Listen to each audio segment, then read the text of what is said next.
San Francisco for a rematch of last October's NLCS when the Cardinals and Giants met in what turned into an emotional series for the ages. Cardinals lead 3-1, facing elimination. 7 shutout innings. New career high, 9 strikeouts.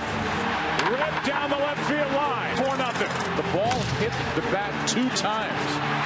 That should end it. And the Giants have won the pennant. And after that epic series, the fans have lined up around the park here in San Francisco to honor their MVP from last year, Buster Posey, and his MVP award. Buster Posey saying thank you to the fans and what has been a remarkable career in his first 3 years. And hello, everybody. Justin Kutcher alongside Eric Karros, and welcome to the 18th season of Major League Baseball here on Fox. Well, Eric, as far as Buster Posey is concerned, in just 3 years, he has already put himself amongst the best of the all-time for the San Francisco Giants. Well, he really has. When you think about the San Francisco Giants, the strength of the organization is its pitching staff.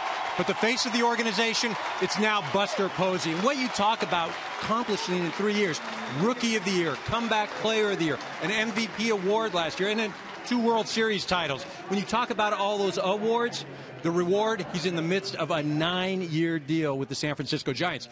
On the other side of the field, we have the St. Louis Cardinals. The big question for them this year is going to be that starting rotation. We know the offense is there. Today we're going to see a youngster, Shelby Miller, making his second big league start. The question is, can he answer the bell and be a force in that rotation? Well, these two teams have combined for the last 3 World Series championships. In 2010, Brian Wilson shut the door against the Rangers.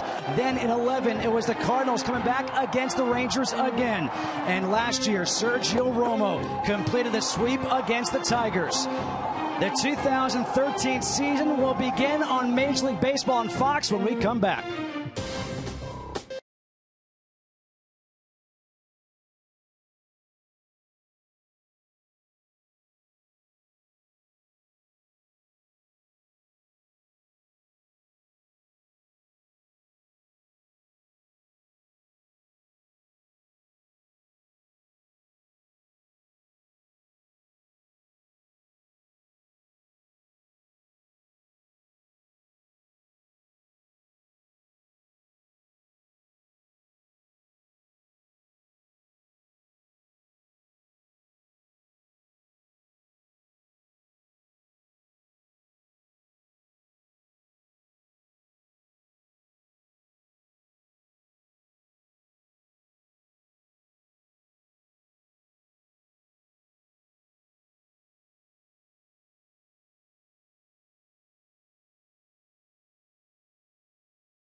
In San Francisco, getting set for game 2 of this 3-game series between the Cardinals and the Giants. Game time temperature 59 degrees, and guess what? When we got here this morning, it was raining, it was misting, it was foggy. The fog has lifted, and the sun is actually starting to shine through. Yeah, well, one of the most beautiful places to watch a ball game, and I say that, you know, having seen all of the ballparks right on the water here, you've got great energy in this stadium. I think we're in 160-some home sellouts for this Giant ball club. As I said, you can get out here and catch a game. Great opportunity to come out and watch the Giants. And Buster Posey being honored before the game time now for today's starting lineup for the St. Louis Cardinals, brought to you by Taco Bell. Sometimes you gotta live Moss. John Jay will lead things off and play center field. Matt Carpenter at third base bats second. The meat of the order, Matt Holliday in left field. Alan Craig at first. Carlos Beltran in right field. Yadier Molina will catch and bat sixth. Daniel Descalso will bat seventh. Pete Kozma at shortstop bats eighth. And the pitcher Shelby Miller will bat ninth. And they will face the right-hander Ryan Vogelsong, coming off a very good 2012 season when he went 14-9, a 3.37 ERA, and that ERA was inflated because of his final few starts. He was off to a fantastic start. Well, he really was, and he finished strong too in the postseason. Last year, when he faced the St. Louis Cardinal Ball Club, he was great. Faced him 3 times, and each time 7 innings. That lucky 7. 0 runs in the regular season start, then 1 each in the playoffs. For him to be successful, he's got to work both sides of the plate and stay away from that man right there, Carlos Beltran. That's not Beltran, it's Mr. J. But Carlos Beltran, left-handed hitter, has a lot of success against Vogelsong. The defense behind Vogelsong in the outfield from left to right, Gregor Blanco, Angel Pagan, and Hunter Pence. Around the horn in the infield at first base is Brendan Belt, Marco Scudero, the hero from last year's NLCS, at second. Brendan Crawford at short. Pablo Sandoval, the MVP of the World Series, at third. And behind the plate is the MVP, Buster Posey.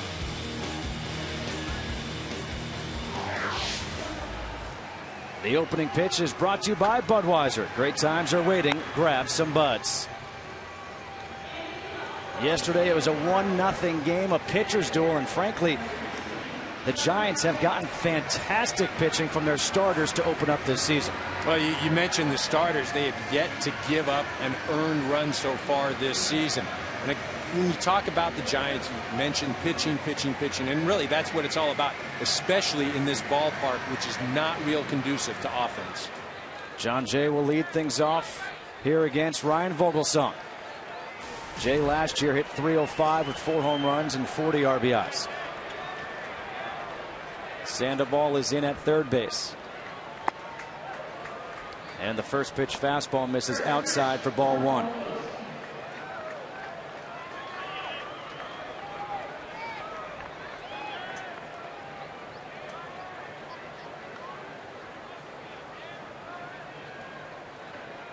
The 1-0 from Vogelsong. Fouled back, 1 ball and 1 strike. John Jay hitting the top of this lineup really has to set the table, as does any leadoff hitter, but he has the ability to drive the ball in the gaps, has a lot of speed, can also hit the ball out of the ballpark. Put up good numbers last year, plays a very good center field as well. Vogelsong's 1-1. Missing inside, now 2 balls and a strike. Well, as we watch Vogelsong throughout the game, he's a guy that's going to stay away from the middle of the plate. Nibbles on the corners, uses both sides of the plate, and that's what's made him so effective. You just can't sit on one pitch or one location.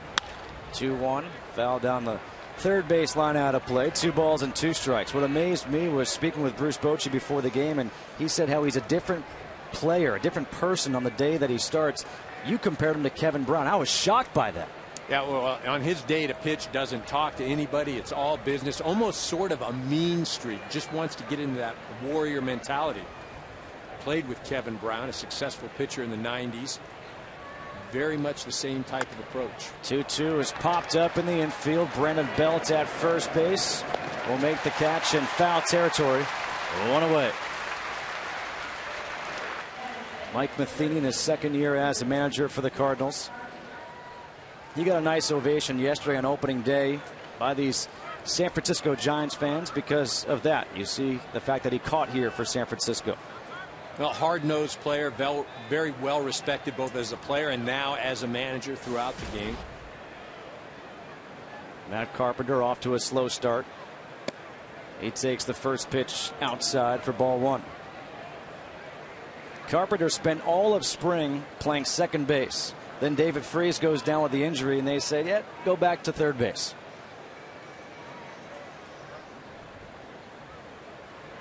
One-0, broken bat, foul.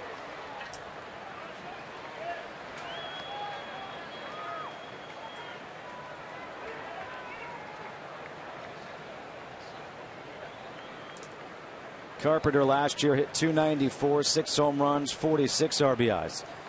He had a big 2-run home run in the Game 3 victory of that NLCS.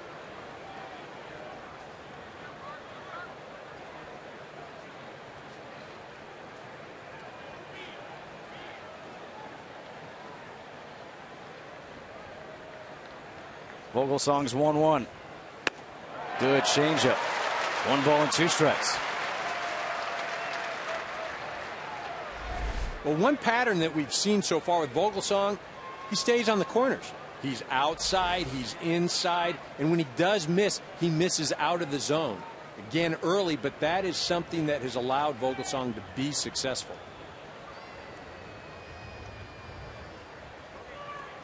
The 1-2 in on the hands, fouled back, stays 1-2.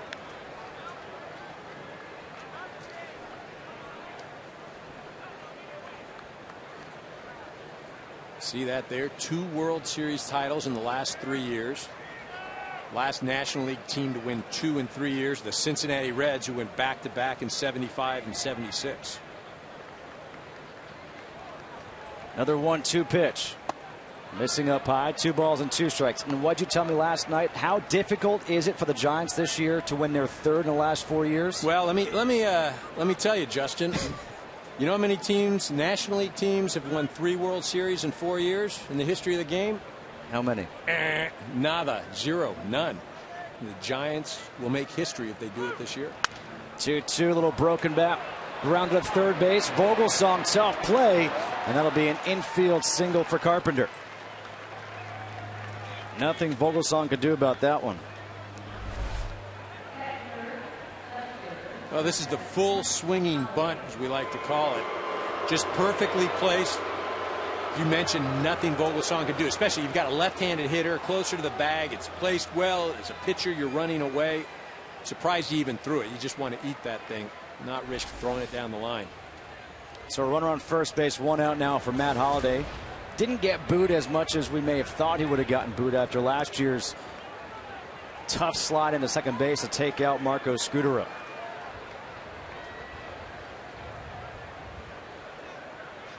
One away here, top of the first, no score. Swing and a miss for Holliday, no balls and 1 strike.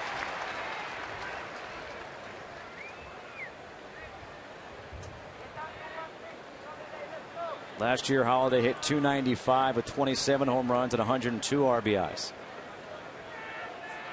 And there were a lot of question marks last year for the Cardinals of who fills the void with Albert Pujols going off to the Angels. And of course, Holliday had his typical season, but then Carlos Beltran got off to an unbelievable start. Well, Beltran got off to an unbelievable start. And remember, Alan Craig had just a tremendous year, especially hitting with runners in scoring position. Led all of Major League Baseball, over a 400 clip. You see Carlos Beltran right there. But those 3 can be as formidable a group as there is in the big leagues. 1-1. Foul down the right field line. 1 ball and 2 strikes here to Holliday.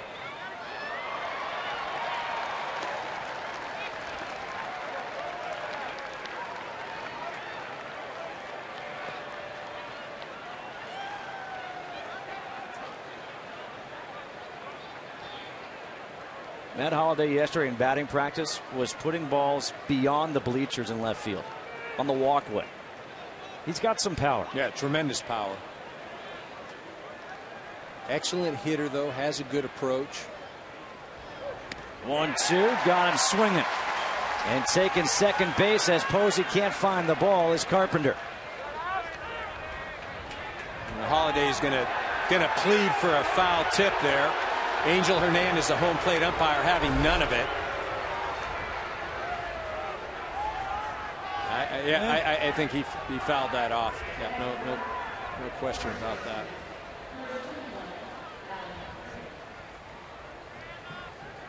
Let's listen and see if you could hear something.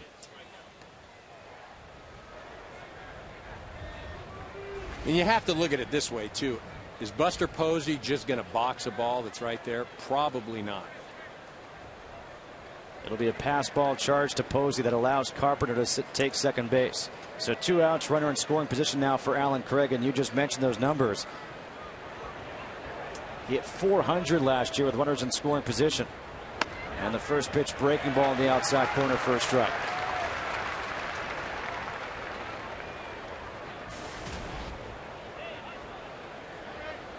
Craig off to a slow start, but last year 307, 22 home runs, 92 RBIs.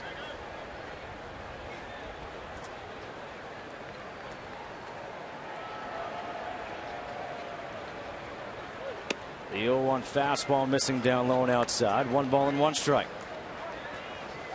And even though you have first base open, this is the guy you want to go after just because of who is looming on deck. And Carlos Beltran, as I mentioned at the top of the show, a lot of success against Vogelsong. So Alan Craig is the guy you want to get.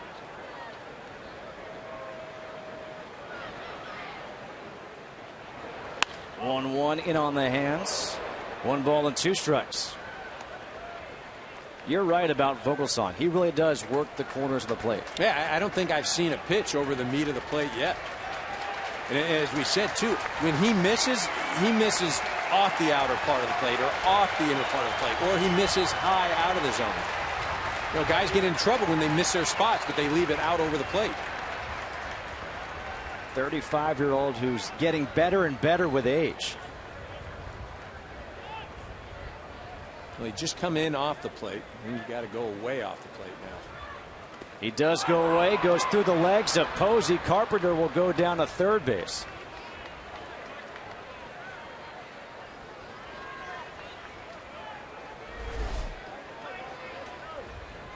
You see, he just holds on to this pitch a little bit too long. Posey moves his feet, but it gets through the legs. A wild pitch charge to Vogelsong. So 2 balls, 2 strikes, 2 outs. Runner on at third base. Top of the first inning. Carlos Beltran on deck. Do you go back inside here? No, I think I go back outside. You know, he's been in a pattern. He went in, out. You know, they're probably thinking, all right, he's going to go back in. Yeah, there we go. We're going out. You got to stay out. You double up back there. 2-2 is high and outside. 3 balls and 2 strikes.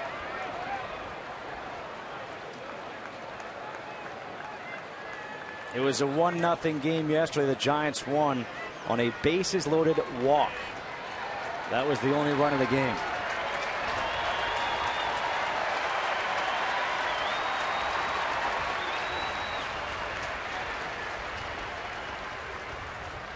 The 3-2. Just missing outside, ball 4. Bruce Bochy in his 7th season as the Giants manager. He talked about Buster Posey being rewarded for all of his awards. Well, Bruce Bochy got rewarded for winning 2 World Series in 3 years. Got his contract extended through 2017. Both he and Brian Sabean. Well, and that's where it starts. It starts at the top. And those 2 guys have done a great job. Brian Sabean, some great acquisitions. First pitch to Beltran off the end of the bat. Foul ball. No balls and 1 strike. He picked up this man, Carlos Beltran, in the 2011 season. Gave up Zach Wheeler. Yeah, he did. But he did a nice job for them.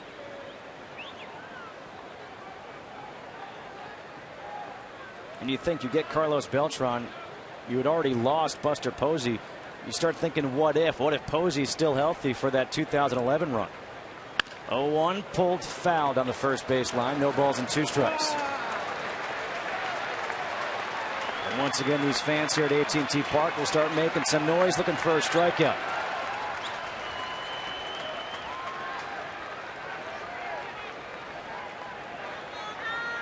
23 pitches here in the first inning for Ryan Vogelsong.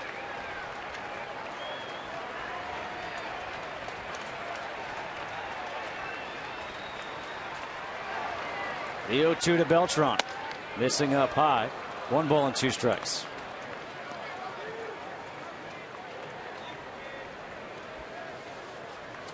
Carpenter on at third base. Craig at first. Carpenter got on with that swinging bunt single. Moved to second on the pass ball. To third in the wild pitch. And a walk to Alan Craig. Missing outside. And now it's 2 balls and 2 strikes. Well, this is important for the Cardinals, just for their mindset. In the last 4 games against the Cardinals, they've only scored 1 run dating back to the postseason. They're 1 for 22 with runners in scoring position. 2-2 is outside and low. And now it's 3 balls and 2 strikes. So Craig will be off with this pitch. See, now I'm throwing something out of the zone. I'm going to let Beltran expand the zone, go after something, go after my pitch. Because, again, I'll go after the next hitter. I'll reset. I know I've had success against Yadier Molina. If I walk him, I really don't care.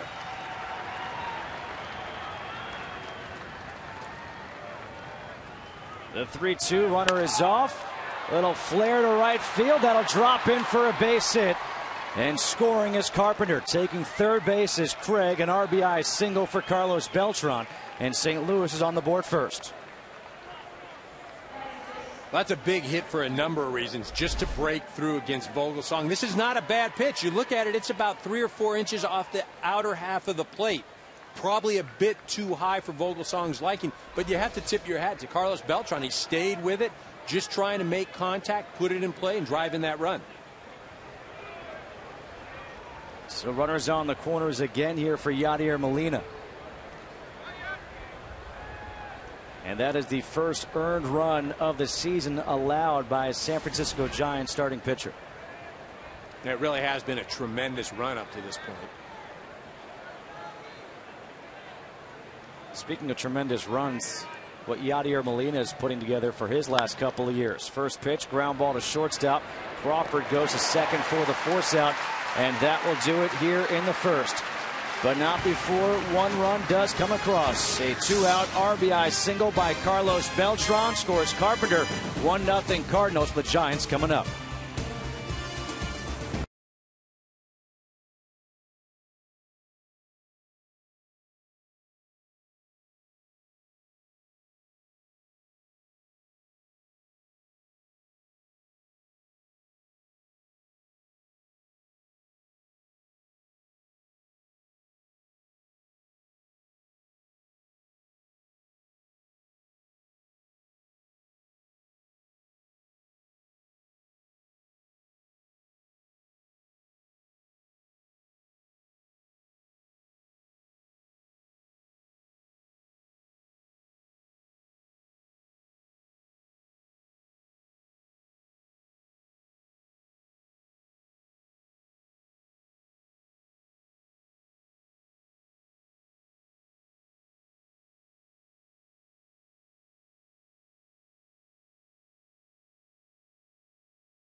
Nothing Cardinals to the Giants, and here is today's starting lineup for the Giants, brought to you by Taco Bell. Sometimes you gotta live at Moss. Angel Pagan will lead things off. Marco Scudero bats second. Pablo Sandoval in the 3-hole. The cleanup hitter is Buster Posey. Hunter Pence in right field will bat fifth. Brandon Belt, the first baseman, bats sixth. Gregor Blanco will bat 7th. Brendan Crawford in the 8-hole, and Ryan Vogelsong, the pitcher, will bat 9th. And they will face the rookie right-hander Shelby Miller out of Texas, who is one of those Texas hard-throwing right-handers. It really he's had a lot of success in the minor leagues. And Mike Matheny telling us prior to the game, he's basically lived with his fastball, just blowing people away. He comes at you with hard stuff. Now, it's not 98, 99, but it's deceptively hard. Tough to pick up a little bit of a rise. This is his first real start. Now, he started in the last game last season, but it was basically a meaningless game. The adrenaline is going to be something that Mike Matheny and Yadier Molina are going to have to watch with Shelby Miller. Angel Pagan steps in against the right-hander. And the first pitch fastball is in there for a strike. You mentioned that start last year, game number 162 for Shelby Miller. It was against the Cincinnati Reds. He started the game off with 5 2/3 hitless baseball. Well, again, I don't want to make too much of it because he had a great postseason. I shouldn't say great, but a very good postseason, especially against these Giants. But that game didn't mean anything. And so, the Cincinnati Reds are getting ready for their playoffs. Now, he's got great stuff, but to gauge it off of just one game might be getting ahead of ourselves. Fastball in there. 1 ball and 2 strikes here to Pagan.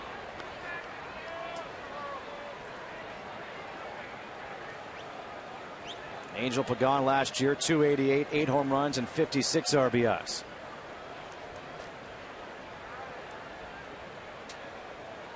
One-two breaking ball, got him swinging foul, tipped into the mid of Molina. And there's 1 batter and 1 strikeout for Shelby Miller. Marco Scutaro, last year acquired by the Rockies in game 2 of the NLCS, got taken out on the slide by Holiday. And all he did was go on to collect 14 hits and 28 at-bats, be named the NLCS MVP. And that shot of him looking up into the raindrops when they won in the 7th game was awesome. Yeah, it couldn't really happen to a better guy. He is a true ball player. I played alongside of him in Oakland in 2004. And he doesn't wow you with anything, but he comes to play. He knows how to play the game. We talk about the postseason run he had. That was great, but if it wasn't for the 2 months prior to that postseason, the Giants would have never had an opportunity to win the World Series. Quickly behind in the count, no balls and 2 strikes. And in those 2 months prior, after being acquired by the Rockies, he hit .362 with 3 home runs and 44 RBIs. Well, that's the thing. You talk about the RBIs. Just the great at-bats that he has. He puts a difficult at-bat on any pitcher. Very tough to strike out, will foul off a number of pitches. 1-2, other way, bad hop over Alan Craig. And that should be a single for Scutaro.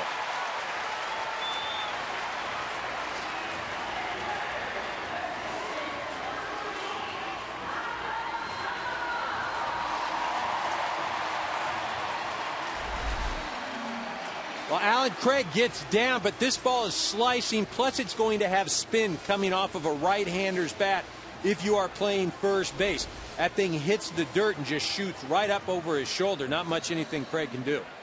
So runner on first, 1 out now for Pablo Sandoval. Sandoval got the big ovation again, last year's World Series MVP.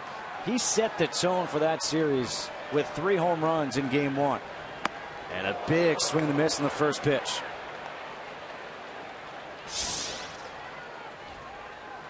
An elite company there for Pablo Sandoval, Babe Ruth, Reggie Jackson, Albert Pujols, the only other guys to hit 3 home runs in a World Series game.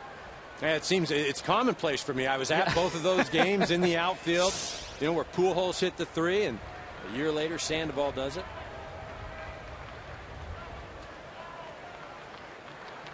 0-1, popped up, shallow left field, coming in is Holiday, a long run, and now he's under it for the catch. The defense behind Shelby Miller. We just saw Matt Holiday make the catch in left field. John Jays in center. Carlos Beltran in right.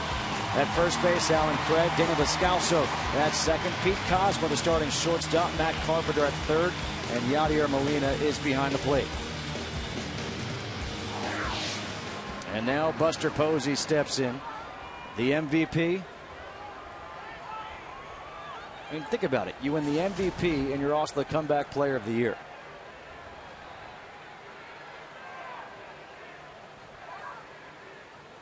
Well, you're exactly right. Remarkable what he's already accomplished. And when you think about the awards, that's one thing, but he's played just a bit over 300 games in the major leagues, and he's got a 9-year deal.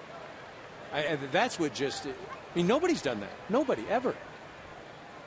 But the fact that the organization wanted to make a commitment like that speaks volumes of what type of player, both on and off the field, Buster Posey is.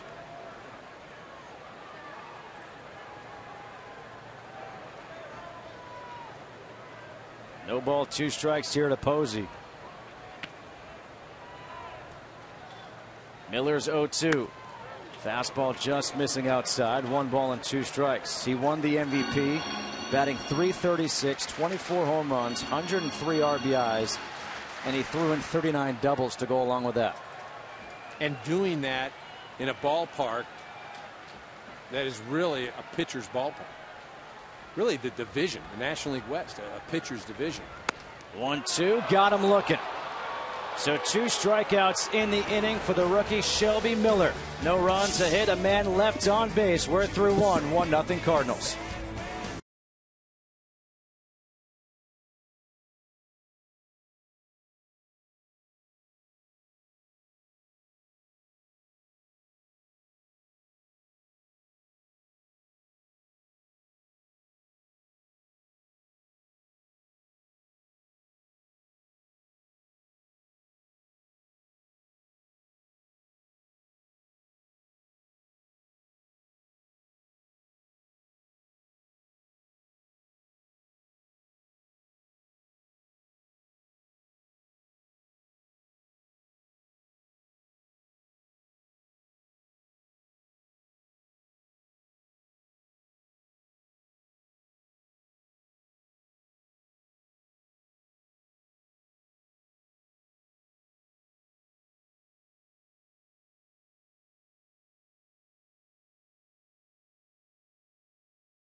Entirely new Ford Fusion. There's still one thing it can't do. And by Taco Bell, sometimes you gotta live Moss.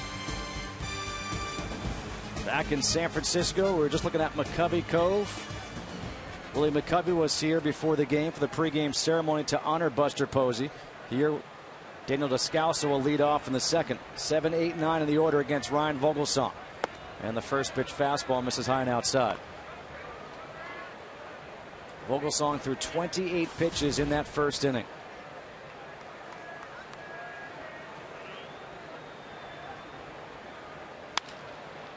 Fly ball right field. Hunter Pence is there. And there is one away here in the second.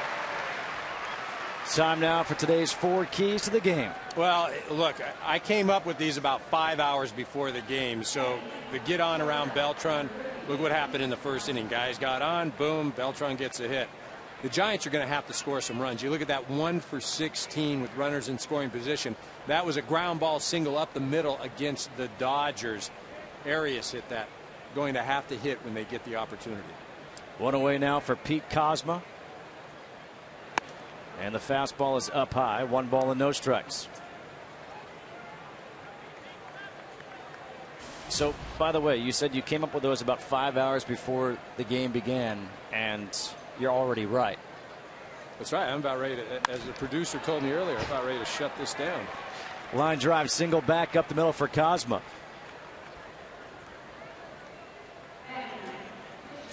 Ryan Vogelsong last year in the postseason was phenomenal. 4 starts, a 3-0 record, a 1.09 ERA. He won both of his starts in the NLCS against the Cardinals, went 7 innings in each of those starts. And it was, you think about game 5, where it was Barry Zito, the job that he did, and then Vogelsong comes in for that game 6, and all of a sudden they've got that momentum going to game 7, and they win 9-0 in game 7.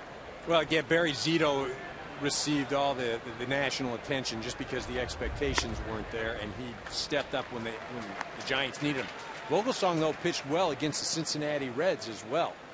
He had a great postseason. And even today, okay, so he's throwing a lot of pitches, but the 2 base hits that he's given up, I mean, a swinging bunt by Carpenter and then a ball that basically off the end of the bat by Beltran. Just hadn't had much luck so far. Shelby Miller squares around a bunt. Now he pulls it back and he shows again. And he bunts it foul as Posey picks it up. No balls and 2 strikes here to Shelby Miller.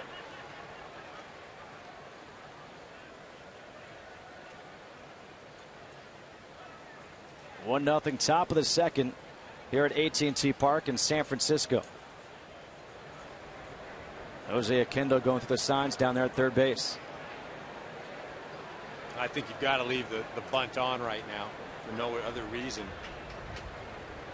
Just to get Miller some practice, try and get that bunt down.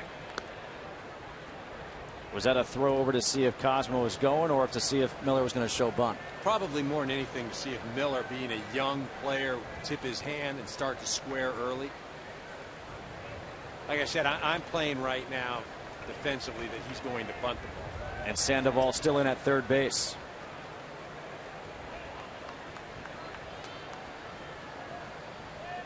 Not bunting, swing and a miss, and he strikes out. Second strikeout of the game here for Vogelsong.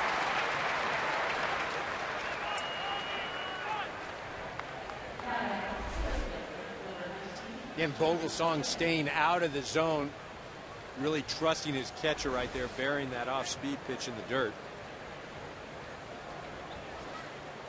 2 away now for John Jay, who fouled out to first base his first time up.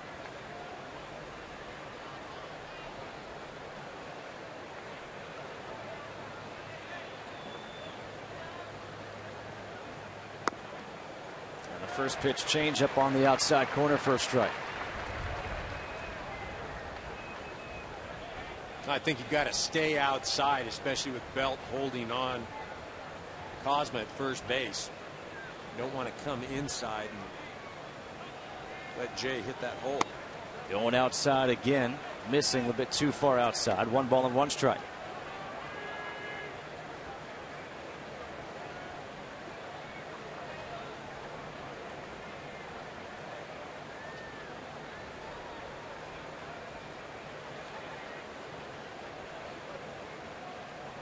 One ground ball up the middle. Crawford will flip to Scudero, and they just do get Kozma at second. No runs on 1 hit. We will head to the bottom half of the second. 1-0 St. Louis.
By Chevrolet is sponsored by Budweiser. Great teams are waiting. Grab some Bud. Bottom of the second, 1-0. Cardinals lead the Giants. It'll be 5, 6, 7 in the order for San Francisco. Hunter Pence, Brendan Belt, Gregor Blanco. And I did not realize that there were party boats already this early on a Saturday in McCovey Cove. Yeah, the only thing bad about it is I'm not on it. Other than that, it looks great. Hunter Pence will lead things off. 286 to start this season. And the first pitch breaking ball from Shelby Miller misses up and in for ball one. I saw him hit a home run the other day at Dodger Stadium. He drove the ball to right center field. We were speaking with Mike Krukow, the excellent announcer of the San Francisco Giants, and he was telling us that he felt like Hunter Pence is getting backspin on the ball this year. 2-0, drives one to center field. John Jay going back, still going back, gone!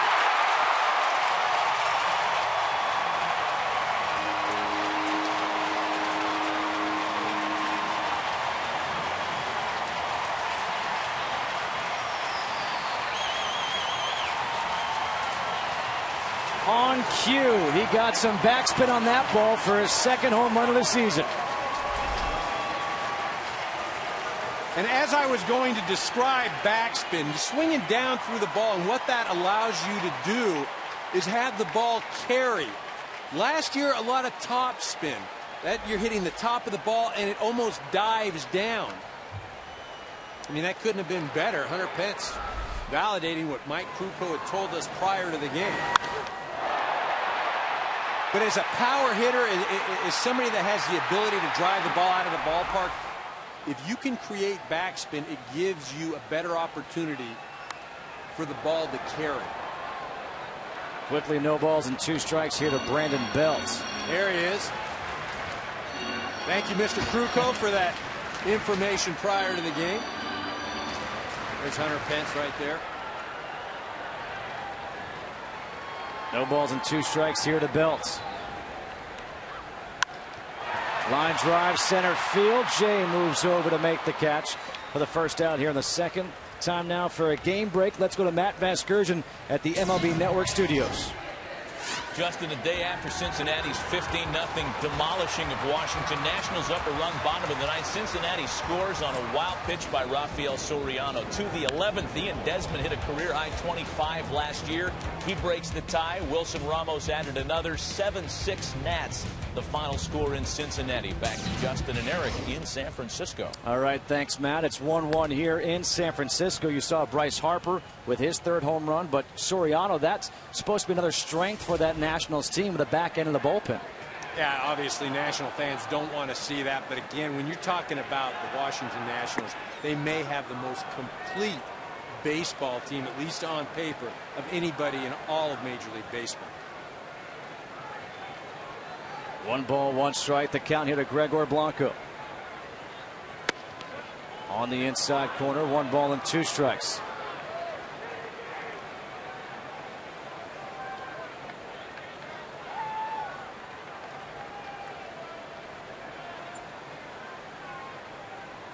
One, 2, 1 hopper to second. Descalso. And there are 2 away here in the inning. Miller's not fooling too many people this inning. You know, granted, he's got 2 outs, but both balls or outs have been hit hard. And that was one of the concerns Mike Matheny had as far as, is this kid going to be able to live with his fastball, his power stuff? Now, he said he's got some good off-speed pitches, but he's been able to just navigate his way through the minor leagues just by blowing people away. Brandon Crawford steps in. Back to a breaking ball in there for a strike.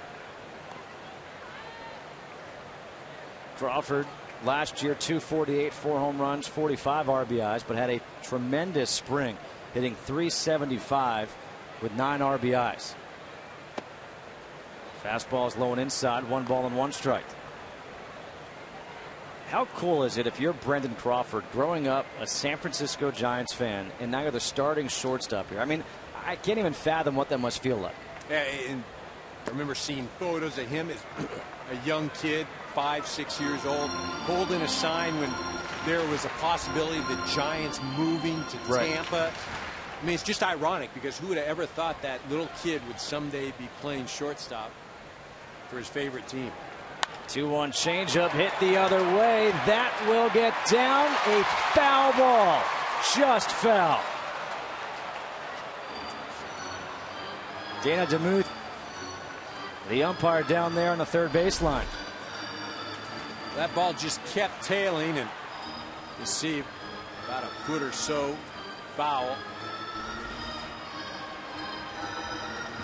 But speaking with Bruce Bochy, when he talked about Crawford and the type of spring he had, what an added plus that would be if he can carry that into this season. And you're not talking about somebody hit 300. You just want 260, 270 at the bottom of the lineup. 2-2, chopper to shortstop. Kozma, easy play, and that'll do it here in the second.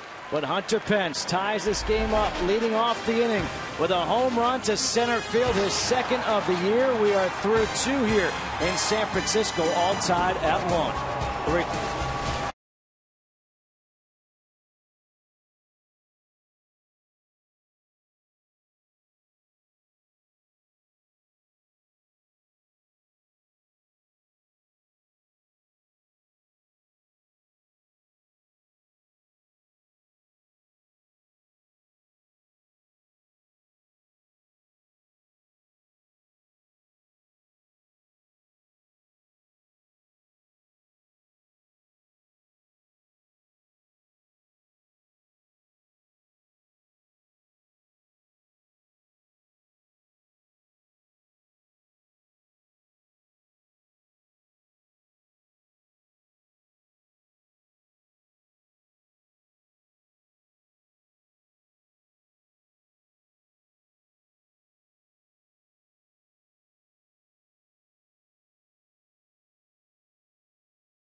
Justin Kutcher alongside Eric Karros, and we're now joined for this half inning by the Giants pitcher Matt Cain. Matt, thanks for joining us as Matt Carpenter steps in against Ryan Vogelsong.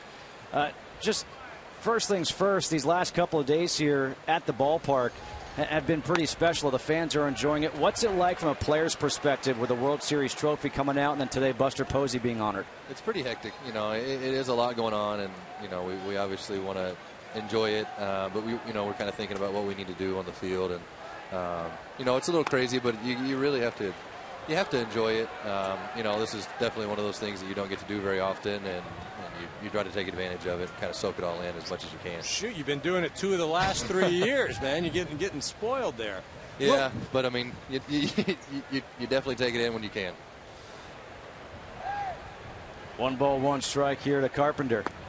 Matt, the 2 World Series, talk about winning those, but the difference and the similarities, or did one mean more, or was one more important?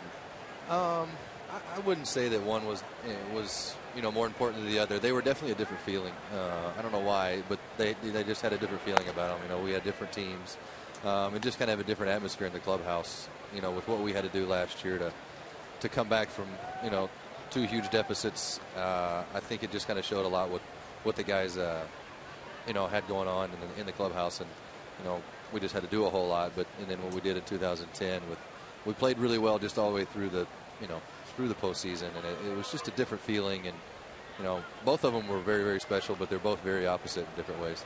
2 balls and 2 strikes here to Carpenter, leading off the 3rd inning, a 1-1 game between the Cardinals and the Giants. Vogelsong's fastball catches the outside corner, got him looking. That strikeout number 3 for Vogelsong in the ball game. We're speaking with Matt Cain. Matt, you pitched a couple of those clinchers in last year's postseason run.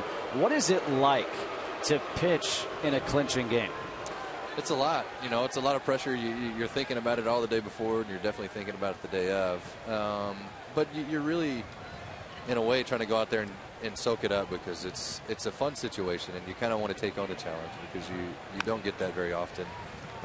You know, you play so many games during the season, but there's just a different amount of excitement about those games. It's just, you know, winner take all in those, and you really just want to go out there and have fun with it, and not really regret, you know, anything down the line. If it's good or bad, you just want to go out there and, you know, almost take it, you know, like it's going to be fun, and go out there and really, really enjoy it.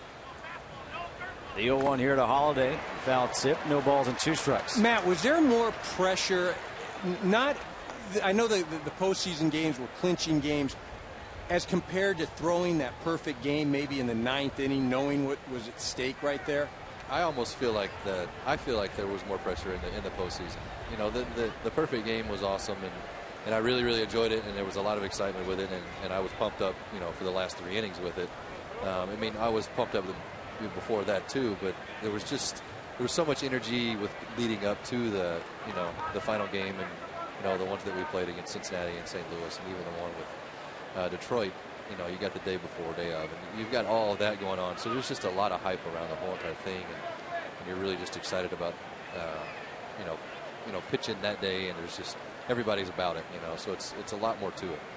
No balls and 2 strikes here to Holiday off that foul ball that hit Buster Posey. The 0-2 is hit well to center field. Angel Pagano is going back at the warning track. He'll make the catch. 2 away here in the 3rd. Matt, we just mentioned Buster Posey. What kind of catcher is he for you as a pitcher? What does he bring to the table? I mean, he brings a lot, because he doesn't really, I mean, you don't have to see what he does, you know, at the plate, but he does that also behind the plate. You know, he has a way of calling games, mixing things up, and he truly, really wants you to go out there and pitch well. He's not going to bring at bats, you know, behind the plate, and he just does a lot of little things right, with blocking balls, with keeping, you know, runners close. He pays attention to a lot of different things that I think a lot of guys, you know, you don't get credit for, but he does a really, really good job of that, and he does a good job of, you know, verbalizing it to you. He doesn't just keep it to himself. You know, he's trying to help you, you know, if he sees little things, you know, out throughout the start or throughout from the innings to inning. Well, Matt, we appreciate you taking the time. Good luck this year. Definitely, guys. Thanks, Matty. No balls, 1 strike here to Alan Craig. 2 away here in the 3rd. Breaking ball drops in for a strike. No balls and 2 strikes. Craig walked his first time up. It's funny when you ask Matt Cain, you know, what does Buster Posey bring to the table as a catcher? I want to say his bat. You know, that's more than enough. But as Matt mentioned, a great guy, not only up at the plate but behind the plate as well. The 0-2 fastball is high and outside. 1 ball and 2 strikes. You know, we give so much credit to this Giant pitching staff, and it is comprised of some great arms. But you've got to have an excellent catcher behind there to navigate that staff. That's what Buster Posey brings. The 1-2 missing outside. 2 balls and 2 strikes.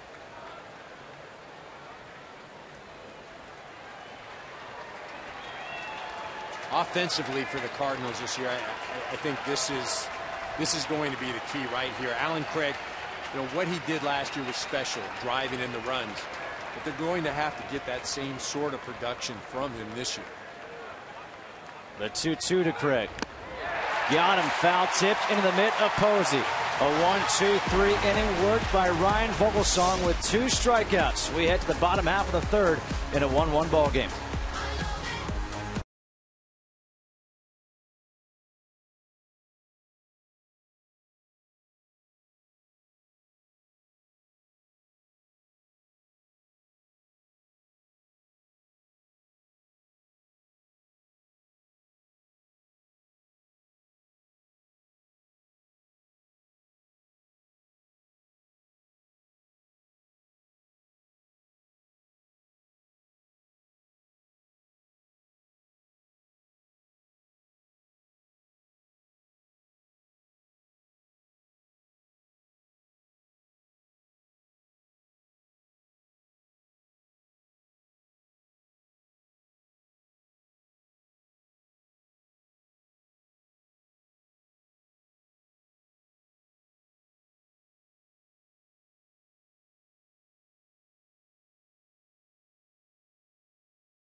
Presented by Chevrolet. Bottom half of the third here at AT&T Park. 1-1 ball game between the Cardinals and the Giants. Justin Kutch alongside Eric Karros, and we're joined by the Cardinals starting pitcher, Adam Wainwright. And Adam, thanks for joining us. First off, congratulations on the new contract extension. It's got to be a good feeling knowing that you're going to be here with this team as a leader of the club. Thank you for having me in. Thanks for the congrats. Yeah, it is a great feeling. I love my time in St. Louis, and I'm looking forward to bringing home a couple more pennants for our team, a couple more championships, getting a few more rings. I love these guys, so it's good to be back. Brian Vogelsong at the plate, behind the count, no balls and 2 strikes to Shelby Miller. And that was good morning, good afternoon, good night by Miller against Vogelsong. Well, Adam, now you are the man of the staff now. What is your responsibility with a guy like a Shelby Miller? Do you take him under your wing? Do you talk to him? What do you do? I let those things happen naturally. If I see something that needs to be pointed out, I definitely bring it to him. Those young guys do a great job of asking questions and being around us. And Angel Pagan, first pitch swinging, base hit. We spend a lot of time together, obviously on the benches and on the roads, but guys are throwing bullpens and stuff. We're learning each other's stuff and each other's craft, and we're always there for a helping hand. So I've definitely learned from some of the best, and Chris Carpenter and those guys, and anything I can pass on, I'd love to do it. Well, what about your time in Atlanta? As a young guy coming up, did you pick anybody's brain there, or who helped you when you were coming up? Well, I had a tremendous experience a couple years in a row in spring training with Atlanta. I didn't take full advantage like I should have, but Glavin, Maddox, and Smoltz were my guys from a very young age. Grew up a Braves fan, and so going into spring training with them, Greg Maddox let it be known that he'd be on the leg extension machine with his crossword puzzle every morning, and if you wanted to talk pitching, he'd be in there and ready. And a lot of hang time with John Smoltz. He helped me in more ways than one.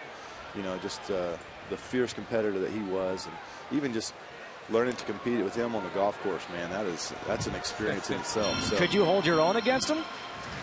Yeah, I could. He would say no, but we had some competitive matches, that's for sure. I beat him one time. He won't admit it, but I beat him one time. We're talking with Adam Wainwright here. Runner on first base is Angel Pagan, Marco Scudero at the plate.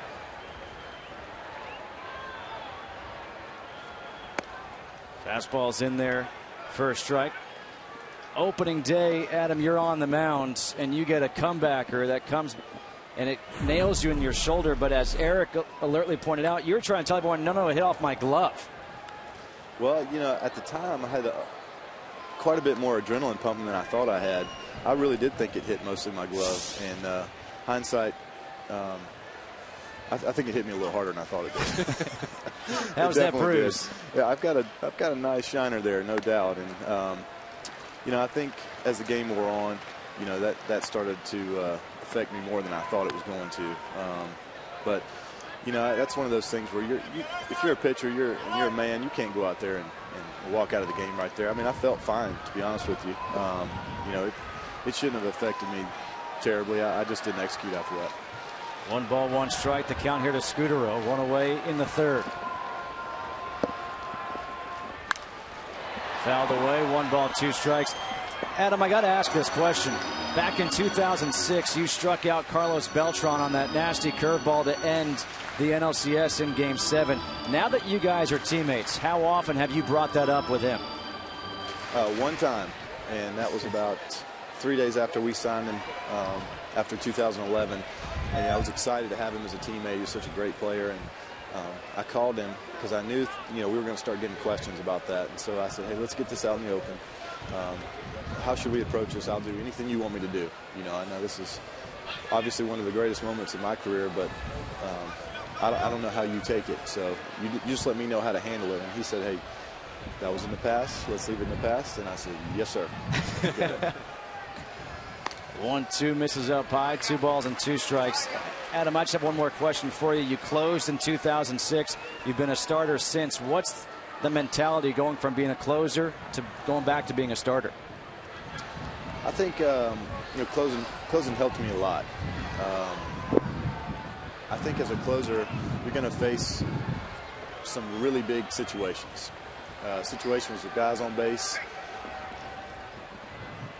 You lose me? Nope, we got you. You got me? Yep. Situations with guys on base late in the game, you got to make a pitch one time, get somebody out. And the intensity of that, the importance of making one pitch at a time and executing every single pitch, it really helped me as a starting pitcher. You go into a game and you're going to face any number of situations. Obviously, you're starting the game, nobody on. You could be in the 5th inning with bases loaded, and you could be in the 9th inning with bases loaded. You got to learn to pitch in any situation. So, runners off with a pitch and a ground ball to second base. So moving down to second is Pagan as Scudero is retired. But it helped me. It helped me focus on each and every pitch. All right. Well, Adam, thank you so much for joining us, and good luck this season. We appreciate it. All right. Thank you very much. Thanks, Adam. 2 away here in the 3rd. Runner on at second now for Pablo Sandoval.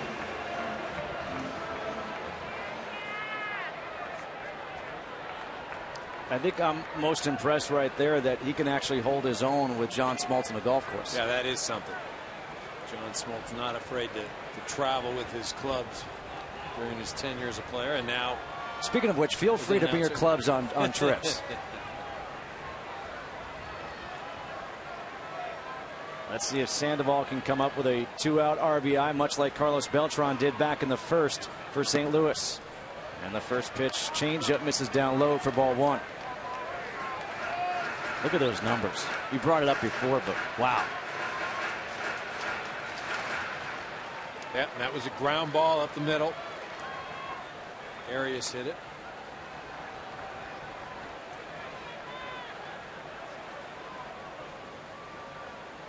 "1-0, big swing, foul tipped into the mid of Molina.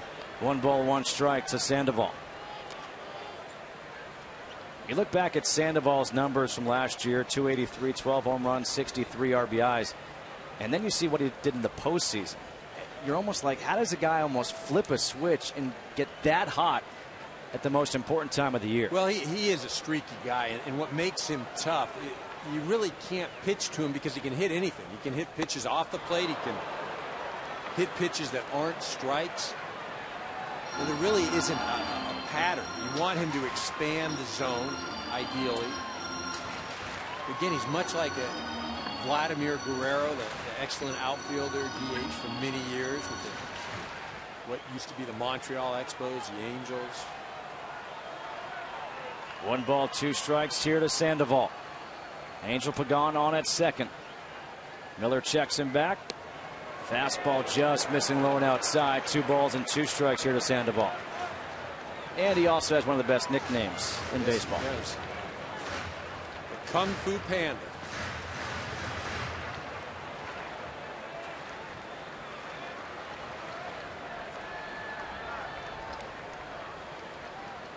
The 2-2. Breaking ball foul. Stays 2 balls and 2 strikes.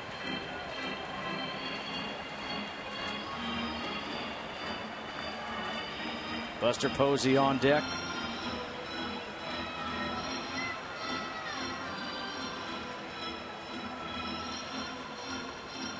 Kind of a quiet crowd so far. Well, not a lot going on. The home run by Hunter Pence, but the pregame ceremonies. and I think as Matt Cain mentioned, the games are almost secondary with all the ceremonies going on. Another 2-2 pitch. Curveball lays to center field. Jay has to play it on a hop. Pagan being waved around. He will come and score a 2-out RBI single for Sandoval.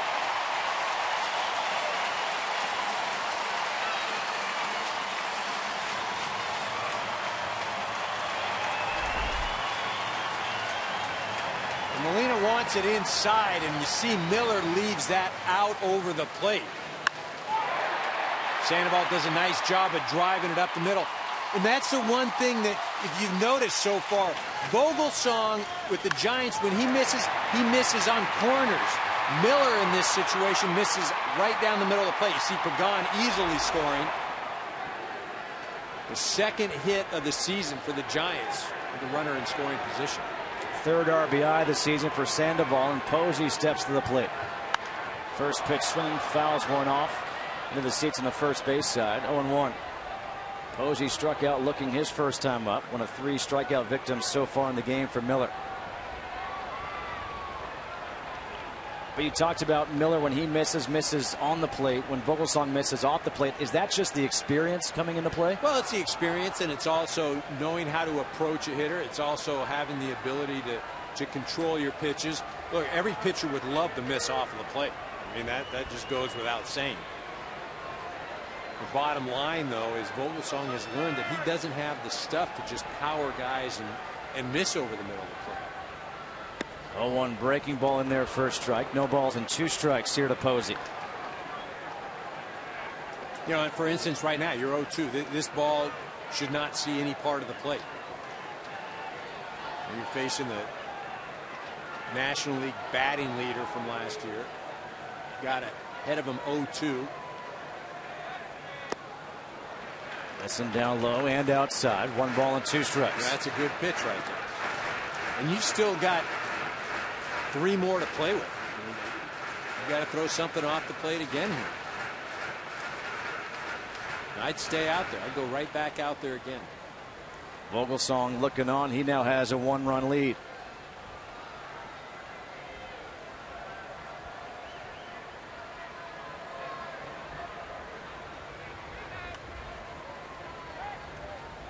The 1-2.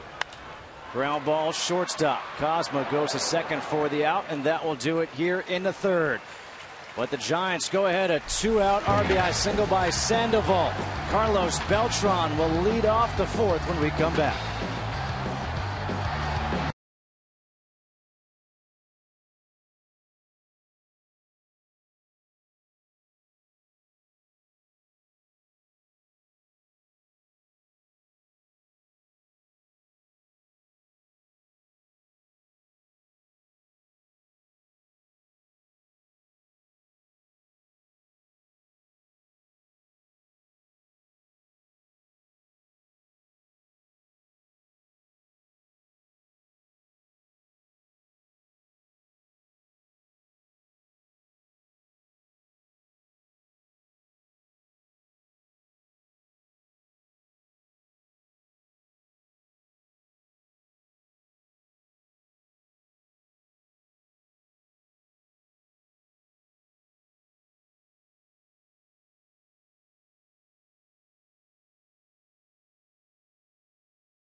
The Jackie Robinson Story in theaters April 12th and by the U.S. Postal Service. Schedule your free package pickup today. Another sellout crowd here at AT&T Park in San Francisco on a partly cloudy Saturday afternoon here in April. Carlos Beltran will lead things off against Ryan Vogelsong.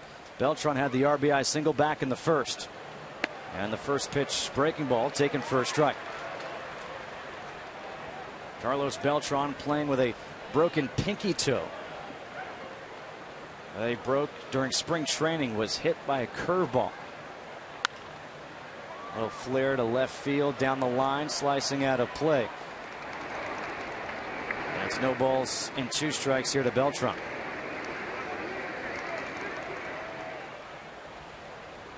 He was hit on the toe by Jacob Turner of the Marlins.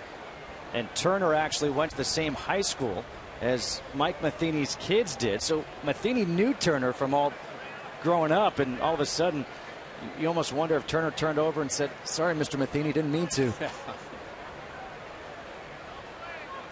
2-1, got him swinging. 5th strikeout of the game for Vogelsong. Fox Saturday Baseball returns next week with another 3 great matchups, as these Giants will be in Wrigley Field to take on the Cubs, or the Braves battle the Nationals in a great showdown between NL East rivals. Also the Rays and the Red Sox. Fox Saturday Baseball, presented by Chevrolet, returns next week at 12:30 p.m. Eastern Time. We'll be in D.C. for that Braves-Nationals matchup as Yadier Molina steps in, takes the first pitch for a strike, and if all goes as planned, we could see Hudson against Strasburg. Yeah, what a pitching matchup that would be. Again, you talk about both of those teams, Washington and Atlanta, very much like these two here today. Probably destined for the postseason. Ground ball to shortstop, Crawford. An easy play. 2 up, 2 down here in the 4th. The MLB Fan Cave is back. It's a place where some of baseball's biggest stars are scheduled to visit and appear in Fan Cave videos. Check out all the latest cave happenings at MLBFancave.com. Follow at MLB Fan Cave on Twitter, and you can also like it on Facebook. Have you been there yet? I have. I was just going to ask you that. I have not been to the Fan Cave. How about yourself? I have not, but I think it's on my list of places to get to this year. 2 away for Descalso, and the first pitch curveball is in there for a strike. Well, it seems as if Vogelsong has settled down just a bit. A 1-2-3 third with 2 strikeouts. Retired the first 2 here in the 4th with a strikeout and a ground out.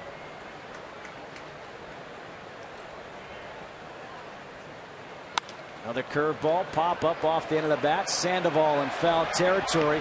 Back-to-back 1-2-3 innings work by Vogelsong. We head to the bottom half of the 4th. 2-1 San Francisco, with Pence coming up.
The Giants lead the Cardinals. Hunter Pence will lead things off here against Shelby Miller. Pence drilled that solo home run to center field his first time up.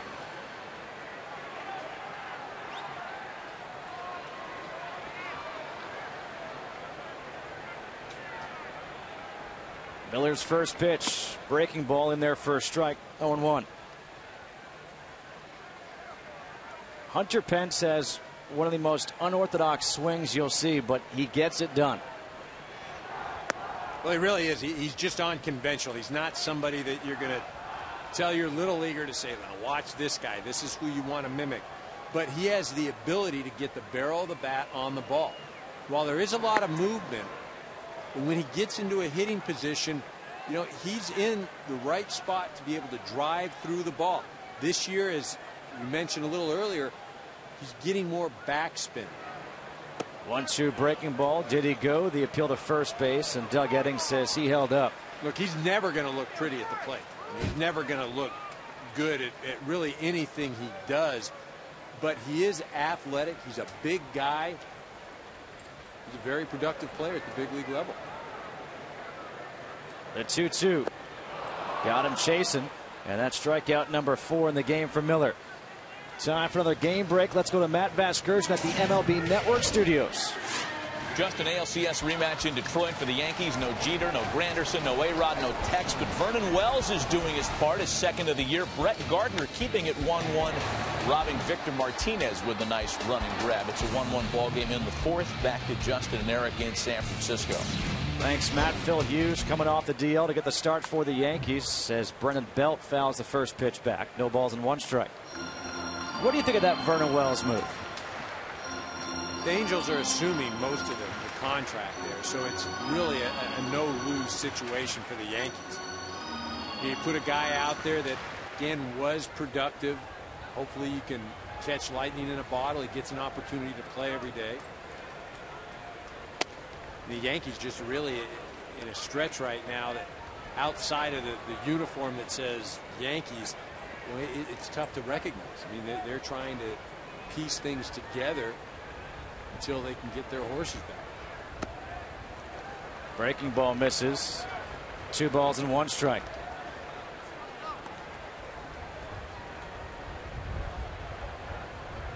One away here in the fourth. 4 strikeouts for Shelby Miller through his 3 1/3 innings. 2-1 is ripped to first base, but there's Alan Craig. All right, you played first base. How does that feel? I'm going to say I'm not sure Alan Craig caught that ball or that ball caught Alan Craig. But really, when you're in the infield, it's, especially a day game, tough to pick up the ball because of the brightness, usually the stands, the people. And when something like that, and as you recognize right there, he's got some tinted glasses on. A ball hit like that, again, it's just pure reaction. When you catch it, you say, man, thank goodness that ended up in my glove. Gregor Blanco takes the first pitch curveball for a strike.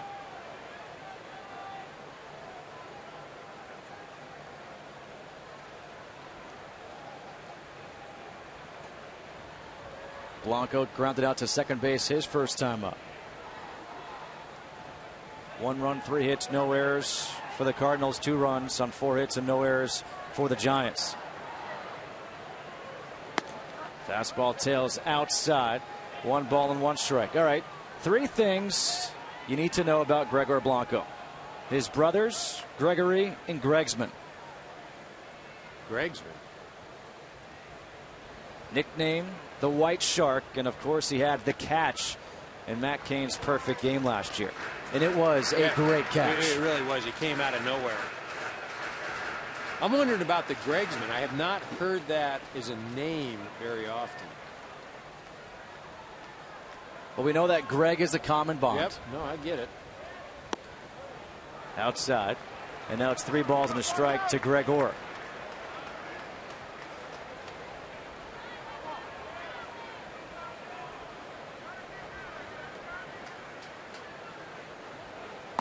(3-1) taken for a strike. 3 balls and 2 strikes. This is the catch in the perfect game. That's a right fielder, by the way, right there. Wow. You know, at that point, Matt Cain is holding his breath.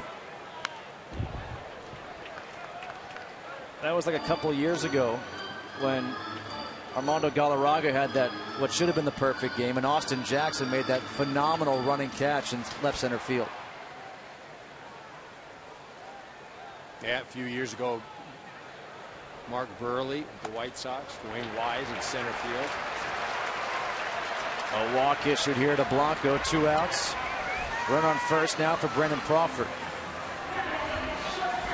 That's what was remarkable about that game by Yu Darvish last week, when he almost had his perfect game, retired the first 26. There were no standout plays.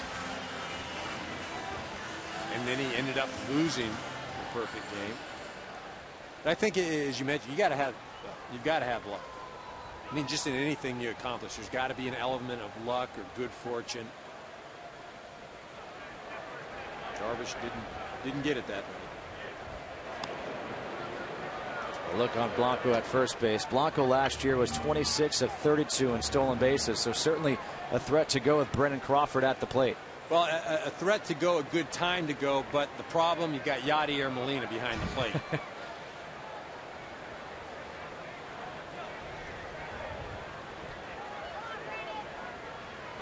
You know, if you do steal a base, you're stealing it against Shelby Miller.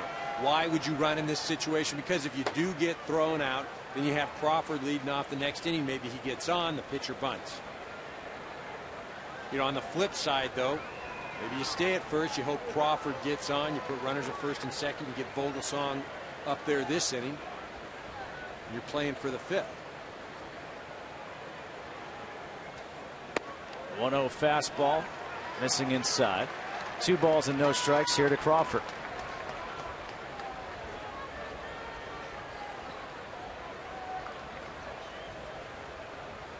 Miller at 67 pitches through 3 2/3. Just 1 walk. That was to Blanco. And those 4 strikeouts. 2-0. In the air left field. Holiday coming in. And that'll do it here in the 4th. No runs, no hits, 1 man left on. We've played 4 here in San Francisco. It's 2-1 Giants.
Two to 1, Giants lead the Cardinals here top of the 5th, and this year Fox Sports Supports is proud to partner with Feeding America, Johns Hopkins Medicine, and Stomp Out Bullying. We'll raise awareness for these organizations all year long through all Fox Sports networks and platforms. We're proud to support the work they do to make a difference in people's lives. To learn more, please visit foxsportssupports.com. Pete Kozma will lead things off here in the 5th against Vogelsong. And the first pitch fastball is up high for ball 1. Kozma singled his first time up.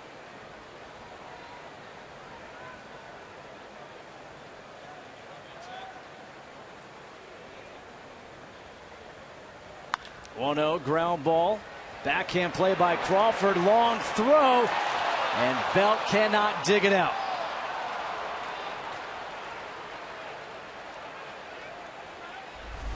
Crawford does a nice job of getting there. Sets his feet. Now he's got a strong arm. Gives him a short hop throw. Now that is not that difficult a pick for Brandon Belt because it's a longer hop. Brandon Belt picked that thing 9 out of 10 times. Just that time, maybe because it's on the grass, it has a little skip to it. Not able to dig it out. So now leadoff man on base. The pitcher Shelby Miller comes up, expecting the bunt. Well, remember earlier in the game, Shelby Miller called on to bunt, unable to get it down, ends up swinging at a called third strike. That wasn't called, he swung at it. Yeah, I'm in midseason form already, Justin. Woo! Breaking balls in the dirt with both Sandoval and Belt charging hard.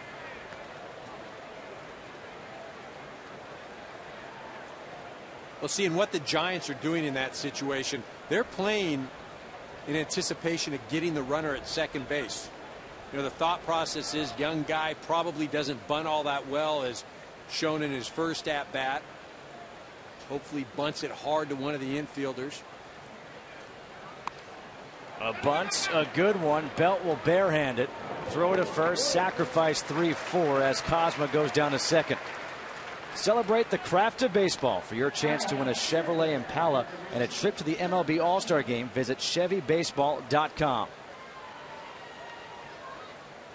So a runner in scoring position with one away in the top of the order coming up in John Jay. Yeah, that was a nice job by Miller. Deadened that ball right in front of the plate. Belt no opportunity but to go to first base. Good job by the young pitcher. John Jay is 0 for 2, fouled out to first and grounded to a fielder's choice in the second. Ground ball, Crawford, the backhand play. Nice play as Kozma goes down to third base, 2 away here in the 5th.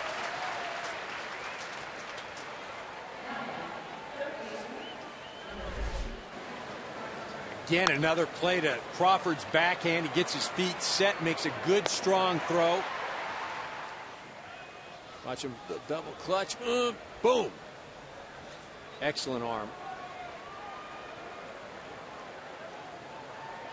Brandon to Brandon. And 2 outs now for Carpenter. Had that swinging bunt single, scored back in the first, struck out looking in the third. Tying run at third base. And the first pitch is a ball. 1 ball, no strikes.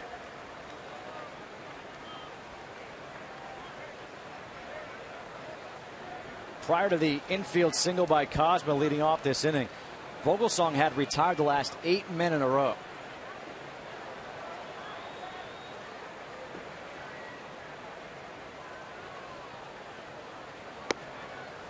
Outside with a changeup. 2 balls and no strikes.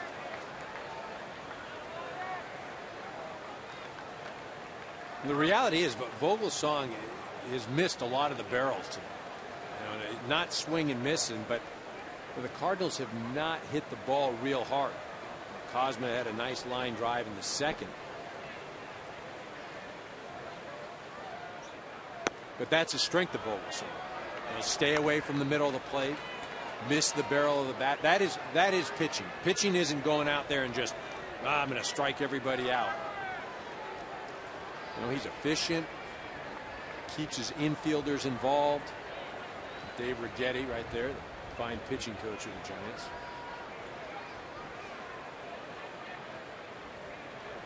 3-0, taken all the way, takes the fastball right down the middle.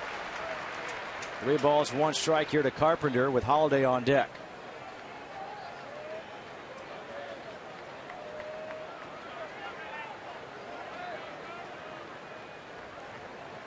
Do you go after Carpenter here, or you wait to face the righty and Holiday? No, I have to go after Carpenter, and I'm not going to lob one right down the middle, but I'm not going to purposely pitch away from him. This is outside for ball 4. So it's first and third, 2 outs, and Holiday coming up. The second walk of the game issued by Vogelsong. And here are the Boo Birds coming out now for Matt Holiday. Yeah, and really, but you talk to both teams, and that issue has been put to rest. And really, it should be. Sure, Holiday goes in there, tries to take out Scutaro. Definitely a hard slide. But then Matt Cain got retaliation. He ended up hitting Holiday later in the series. At least from the guys on the field, their perspective, it's done. First pitch fastball taken for a strike on the outside corner.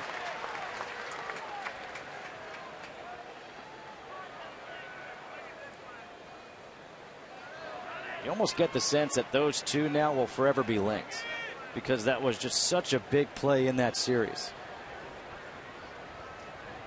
And the fact that Scutaro returned from that was incredible. A hanging breaking ball, and Holiday delivers a 2-out RBI single. That's the second 2-out RBI of the game for the Cardinals, and that one ties it up.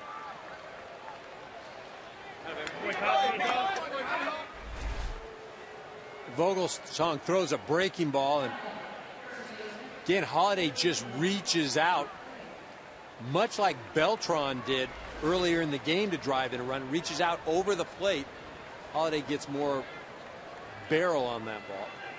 The thing with Holiday, it's ironic. People like to pitch him middle away, but he dives out over the plate. He drifts towards the ball. If you've got any kind of velocity, you want to get in on him. 2 outs, runners on first and second for Craig. And he fouls the first pitch off. No balls and 1 strike. Craig walked back in the first, struck out in the third. 2-2 now here in the top of the 5th inning. Justin Kutcher alongside Eric Karros. Alan Craig last year hit .400 with runners in scoring position, and he's got a runner right now in scoring position.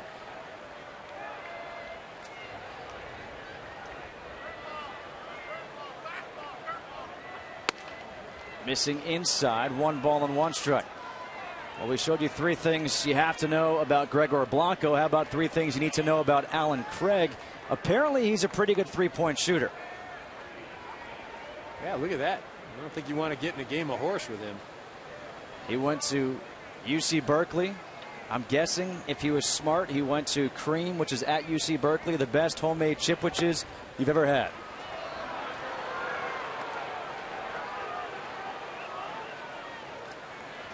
Two balls and a strike here to Craig.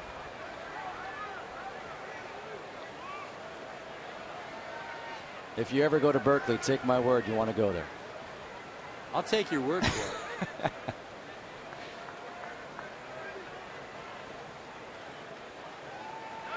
2-1 is pulled foul. 2 balls and 2 strikes here to Alan Craig. I'm not a big dessert guy, though. Really? The peanut butter ice cream from last night? Not a big dessert guy?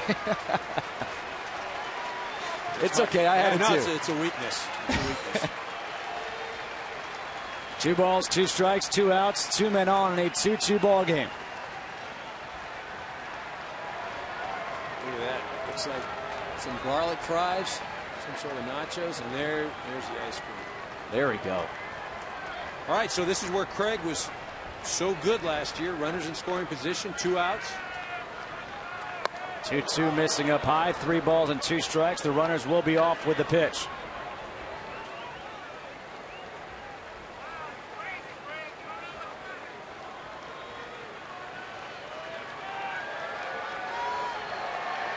On deck is Beltran.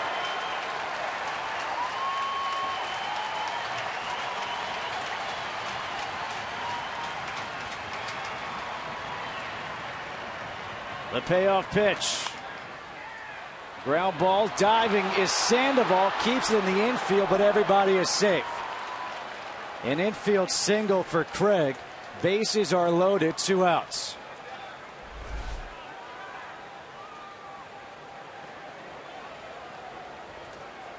Well, Sandoval, as you mentioned, had made some plays like that the other day. Now, Crawford definitely will get to this ball. Now, whether or not he is able to make the throw to get Alan Craig, that's up in the air. But he probably has a better shot than Sandoval does in that situation. You know, that's the sort of thing that as a third baseman or first baseman, you have to know.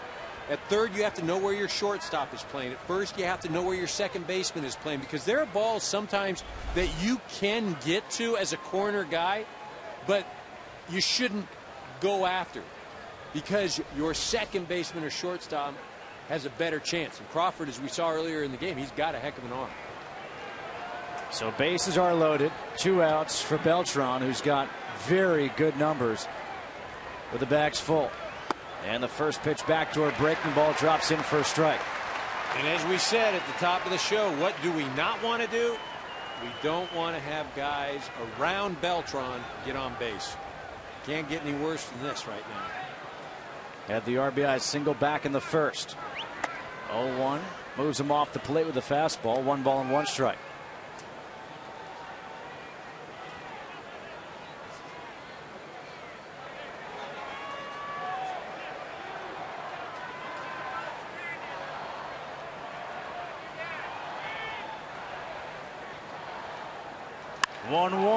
Hit to right field. That drops in for a base hit. Carpenter scores. Here comes Holiday. He will score.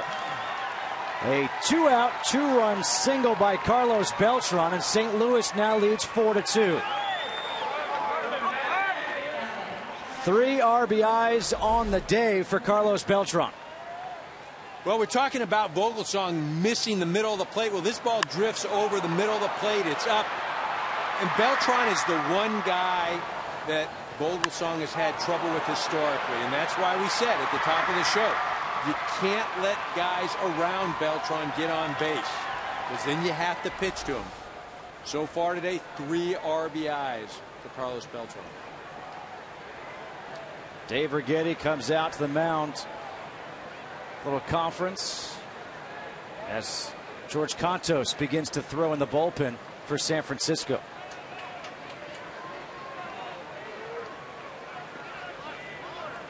Three runs in the inning here for St. Louis, all coming with 2 outs. I think the one that Vogelsong would like to have back was that pitch to Matt Holliday. They had 2 strikes on him. Looked like he was possibly going to get out of the inning. Holliday does a nice job of driving in the run, extending the inning. Craig gets the infield hit, and then that man comes to the plate, Carlos Beltran. So now Yadier Molina at the plate. Runners on the corners, 2 outs. 0 for 2 with 2 groundouts. Swing and a miss as that one was in underneath the hands. No balls and 1 strike.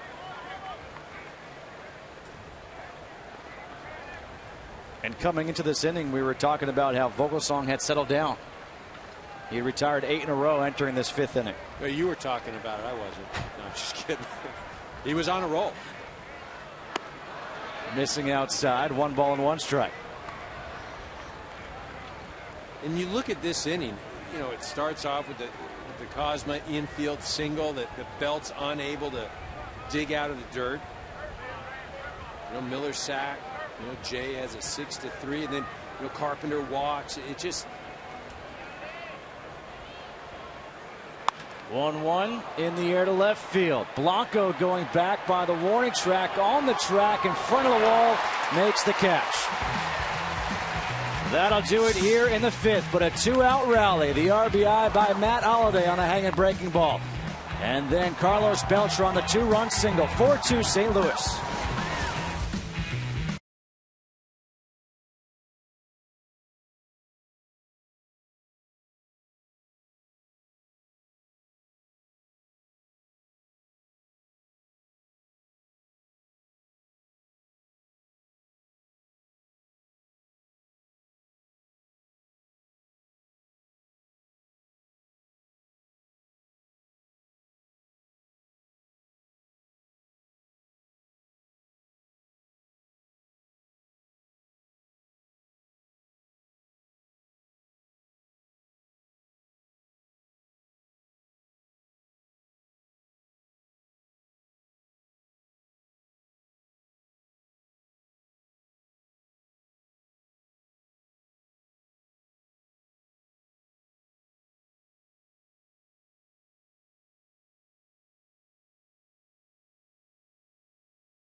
Presented by Chevrolet is sponsored by Taco Bell. Sometimes you gotta live Moss. The Golden Gate Bridge here in San Francisco on a Saturday afternoon here in April.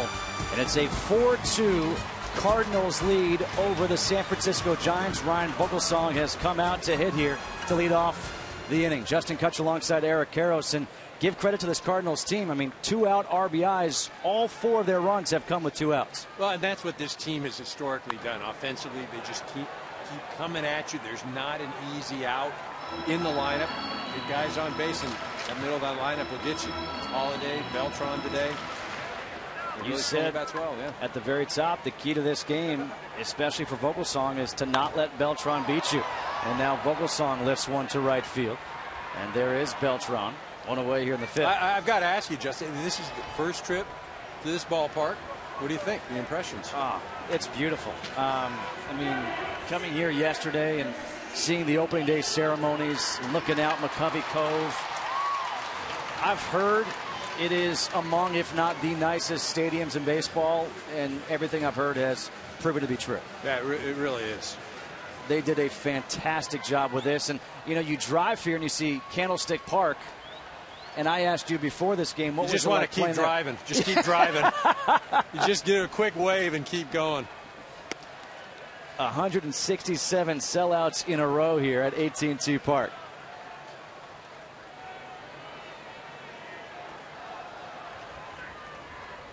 Angel Pagan singled and scored his last time up.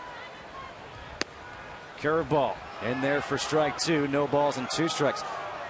Top of the show, we also talked about Shelby Miller, and you said how this guy could be a key for the Cardinals this year. I know it's the first start, but he's done pretty well, giving up just 2 runs. He's got a 2-run lead here in the 5th. No, I think he's done a real nice job. You know, outside of that pitch he made to Hunter Pence, you know, he's really had great command today, kept his team involved, working relatively fast. And if you're Mike Matheny and the Cardinals, you have to be pleased with the way he's thrown so far. The 0-2 down low with a breaking ball. 1 ball, 2 strikes here to Pagan. You know, on the flip side, though, you're pitching against the Giants in this ballpark. You know, this isn't the Cincinnati Reds in their ballpark, or the Milwaukee Brewers, or even at home, you know, where the offense is a bit more productive. To third base, Carpenter just able to beat Pagan. 2 away here in the 5th.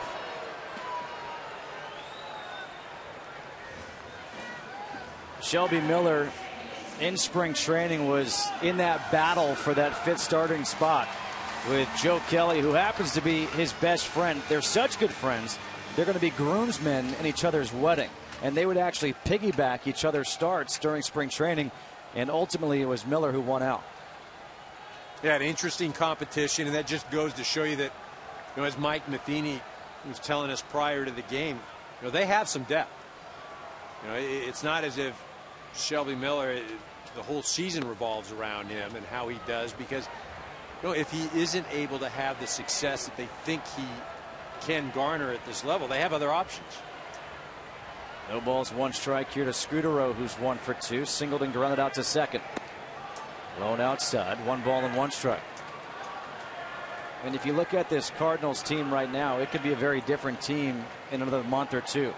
When next week you could see David Freese back at third base, and all of a sudden that moves Carpenter back over to second base, where he was working out all spring. You'll have Mott come back, be the closer again. That's huge. Well, it does, and as you mentioned, when these guys come back, it pushes others back into their natural roles. And what we're talking about is we're talking about a closer, a dominant closer coming back. There he is right there under that hoodie. I know that looks like, you can tell by the beard. There it is. But he comes back. He put David Freese back in this lineup. He goes right to the middle of the order. A 2-out walk issued to Scudero here in the 5th.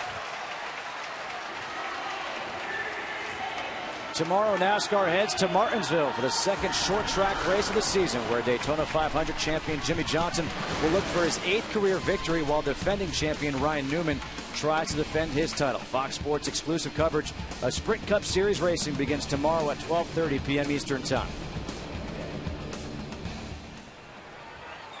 2-out walk to Scudero, who was 2 for 17 coming in to that at-bat on the season. And now Pablo Sandoval, who had an RBI single back in the third, will step to the plate.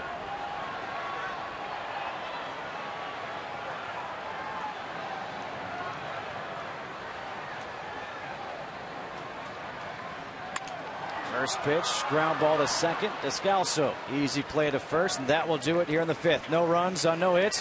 One man left on. We are through 5 complete here in San Francisco. 4-2 St. Louis.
By Chevrolet, find new roads, and by Geico. 15 minutes could save you 15% or more on car insurance. Back here in beautiful San Francisco, California, we head to the 6th inning. 4-2. St. Louis leading San Francisco. Justin Kutcher alongside Eric Karros, and it'll be Daniel Descalso, Pete Kozma, and Shelby Miller due up here in the 6th to face Ryan Vogelsong. First pitch swinging, and Descalso rips it to right center field. Pence goes over to cut it off, and Descalso will be held to a single.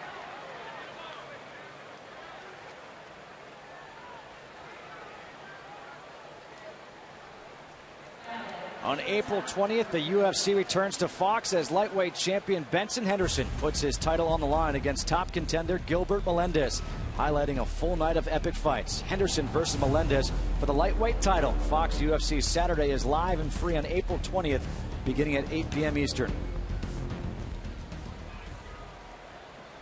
Kozma steps to the plate. He's 2 for 2 with a run scored. The runner takes off from first. Throw down by Posey. And unable to handle it is Scudero. So a stolen base for Descalso, who had 6 last year.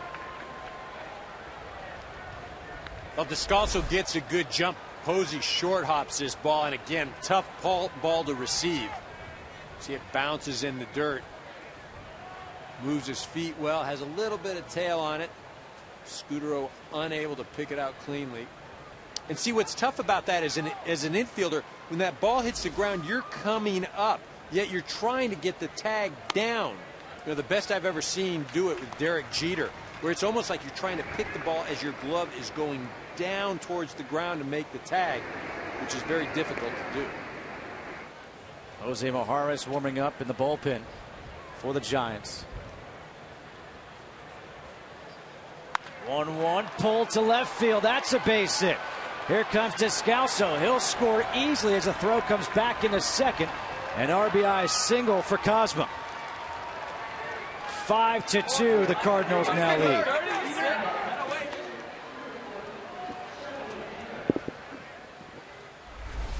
We saw last inning Vogelsong missing with his location to Beltran. Here in that situation, leaves it out over the middle of the plate.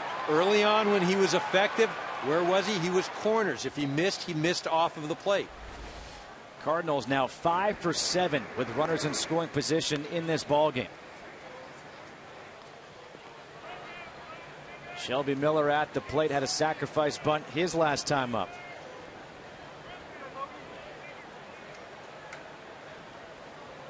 Sandoval in at third.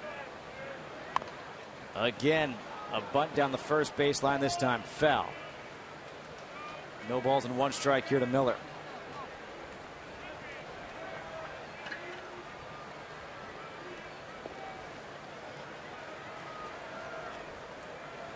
That RBI single by Cosmo was the first RBI of this game with less than 2 outs for the St. Louis Cardinals.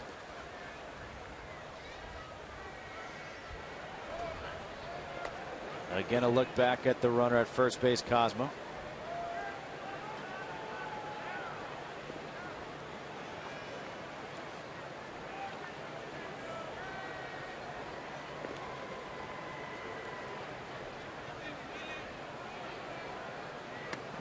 Good breaking ball. It's no balls and 2 strikes. All right, so 2 strikes again. The last time we saw Miller, when he came up on the second with 2 strikes, you wanted the bunt to stay on. It did not. He struck out. You want it to stay on this time? Yeah, I'm keeping it on. I'm going to have him try to bunt, get that runner over. You don't want to have him hit into a double play right now.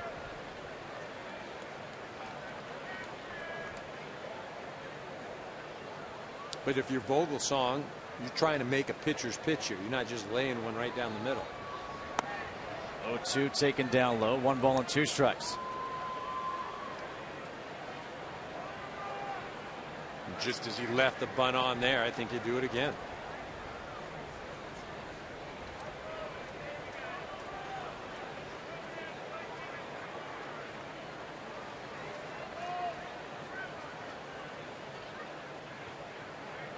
The 1-2.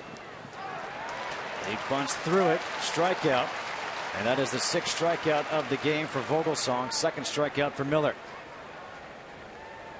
And that will do it here for Vogelsong. The first pitching change of the game. Oharis is coming in. 5-2 St. Louis leads.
Our nation's finest, 30 veterans and military service members, one to represent each Major League Baseball team, will be recognized at the 2013 MLB All-Star Game in New York City. To nominate, go to tributeforheroes.com. Jose Mijares, the new pitcher, takes a check on the runner at first base, Pete Kozma, with John Jay at the plate. Mijares, one of 3 lefties out of the bullpen for the San Francisco Giants. And the first pitch fastball misses up high for ball 1. Mijares last year, 78 games, a 2.56 ERA, 57 strikeouts and 56 in the 3rd innings. They came over from the Royals and just really allowed Bruce Bochy some more options. In the air to center field, Angel Pagan has a beat on it. And tagging up is Kozma, and he will get into second base. So heads up base running by Pete Kozma. 2 outs in the inning. Well, and a good job by Kozma as he recognized Pagan settling in underneath that ball. So when you know that the outfielder has got a beat on it and is settling in, you can think, hey, you know what, that's deep enough, especially in this ballpark. I can at least give it a shot. You start taking off, you gauge it, then you continue going. Now you put yourself in scoring position here for Carpenter. And Matt Carpenter 1 for 2, an infield single, a strikeout, a walk, and 2 runs scored on the afternoon. He takes the first pitch fastball, first strike. And just to jump back to that, you don't do that as a base runner when an outfielder's running after a ball. You got to make sure that he's going to catch it, which Kozma did in that situation.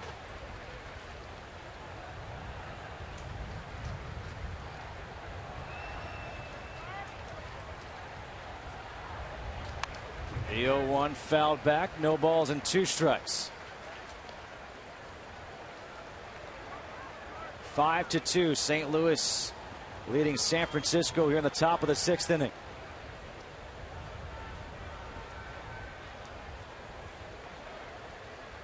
An RBI single by Kozma here in the inning scored Descalso to make it 5-2, and now Kozma's on at second with Carpenter at the plate. The 0-2 pitch. Breaking balls in the dirt, 1 ball and 2 strikes.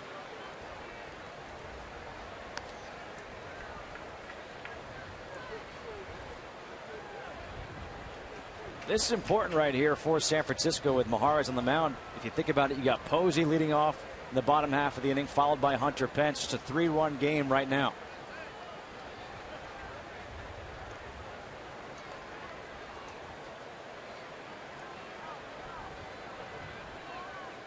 One-two breaking ball hit well to center field. Pagan going back, has room, and that will end the 6th. But 1 more run comes across in the inning. Buster Posey, the MVP, will lead things off in the bottom half of the 6th.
Game break. Angels Rangers. Albert Pujols 1 for 14 start to the season. They won't even be talking about that into next week.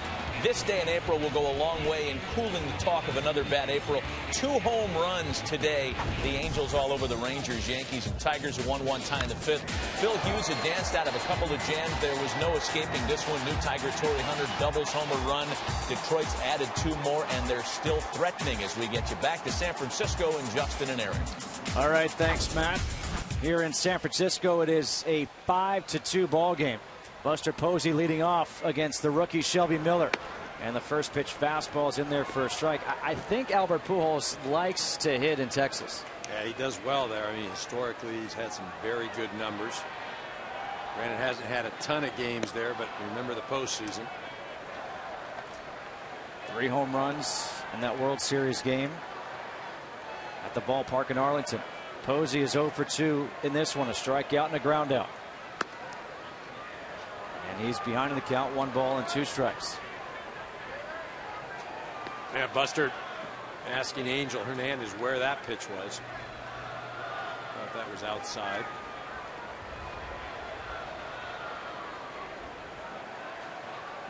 The 1-2. Breaking ball hit to right field. Carlos Beltran is right there. 1 away. Well, Buster Posey back in the 3rd when he was behind the plate. A foul tip off the bat of Holiday, and listen to Angel Hernandez. Going all over it. Right in the collarbone. Not good. You want to throw one back? Yeah. That's what makes his MVP season last year even that much more remarkable. Well, and that's why, as a catcher, when you have the offensive ability like Buster Posey does, and you go out and you produce, you're doing it playing the most taxing position. And it's hard enough to hit when you're feeling 100%. And I can promise you, if Buster Posey is a catcher, all the dings, the hands, the shoulders, all those sorts of things that you have to endure makes what he accomplished that much more special. And that's why you go back to, I played alongside Mike Piazza, and I had an opportunity to watch him hit day in and day out. Arguably the greatest right-handed hitting catcher to ever play the game. But the tax on your body goes without saying. 2 balls, no strikes here to Pence. Takes the fastball first strike, 2-1. Pence homered his first time up. Struck out his last time up.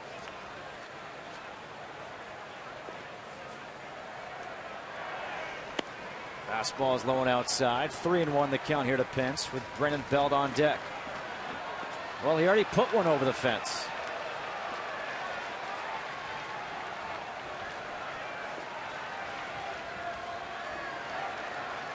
(3-1) fastball is outside, ball 4. Well, Eric, you talked about Hunter Pence putting backspin on the ball. Hey, you watch this. This is at Dodger Stadium at night. The ball does not carry at all, and he hits a rope out to right center. And as I mentioned, he's getting backspin on the ball. It's something that he worked on in spring training. He's not dropping that back shoulder. It's almost as if he's swinging down through the ball. What the backspin does is it allows for more carry. And if you're strong enough, you get it up there, you get that loft, you get that carry, you get more distance. Brandon Belt at the plate with Pence on at first base. And he takes the first pitch inside for ball 1. Yeah, Brandon Belt here, sorry to cut you off, but he has hit absolutely 2 rockets today. Nothing to show for it. He's another guy who had a tremendous spring.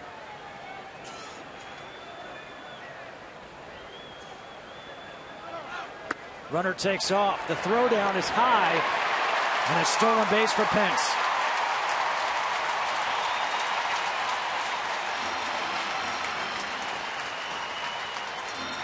This is more of a case of stealing a base off of the pitcher, as in most instances, that's what good base runners do. As he gets a good jump. Molina, now the throw is high, but Pence in there easily.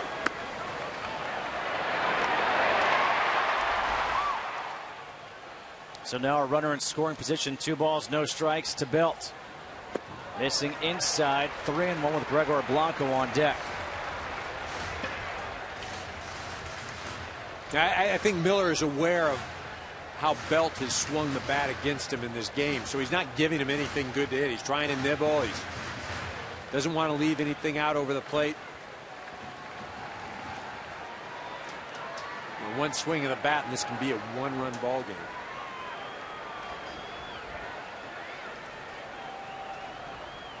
.30 swinging away. And that's what he was trying to do right there. Put that thing into McCovey Cove. He had 8 home runs during the spring.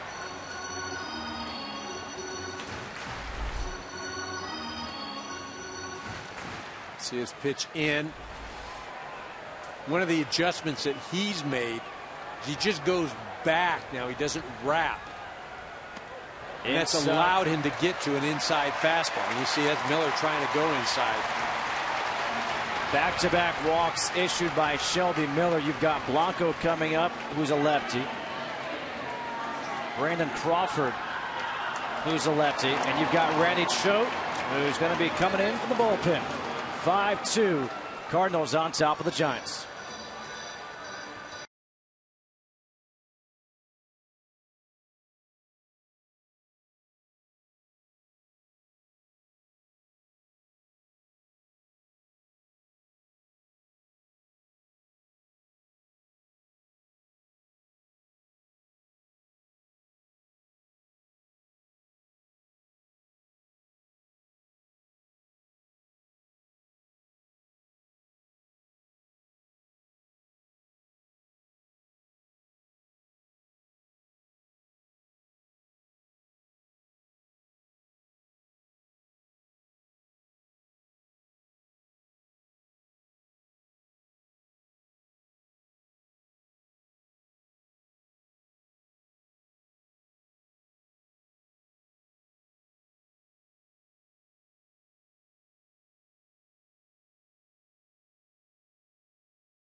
Cardinals, it is a left-hander, Randy Choate.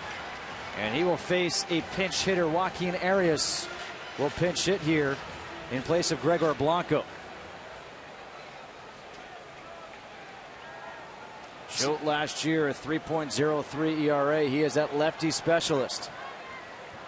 And spent some time with Miami, and then the Dodgers picked him up in hopes of reaching the postseason. Did a pretty good job for them.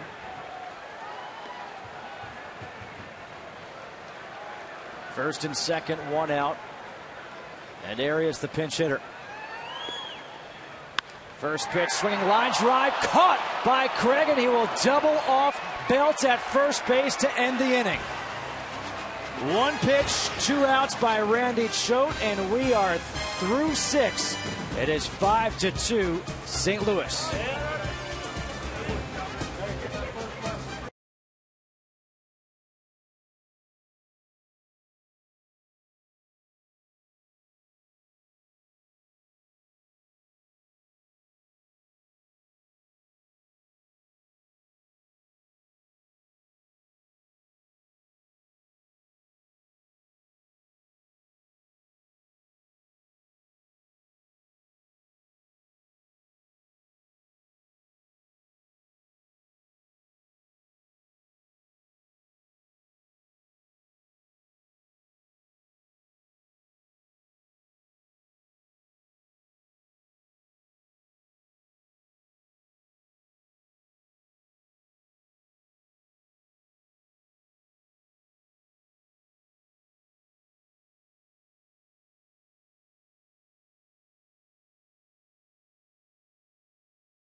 Hitting 5-2, but a big play by Alan Craig at first base. Yeah, for two reasons. One, you got the runner in front of you, able to still see the ball off of the bat.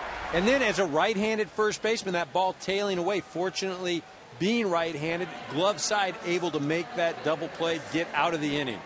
And now a double switch here for the Giants. George Contos will come in to pitch. He will bat in the 7th spot. And the new left fielder is Andres Torres. Torres replaces Blanco, who is pinch hit for by Arias. So here comes Holiday facing Contos.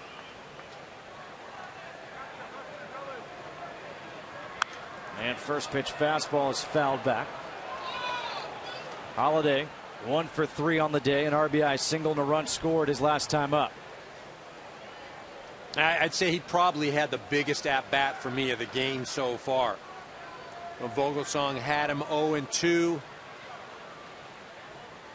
He was able to get the RBI hit on a pitch that was off of the plate, extend the inning, allow Beltran a couple hitters later to hit a 2-run single. No balls, 2 strikes, the count here to Holiday.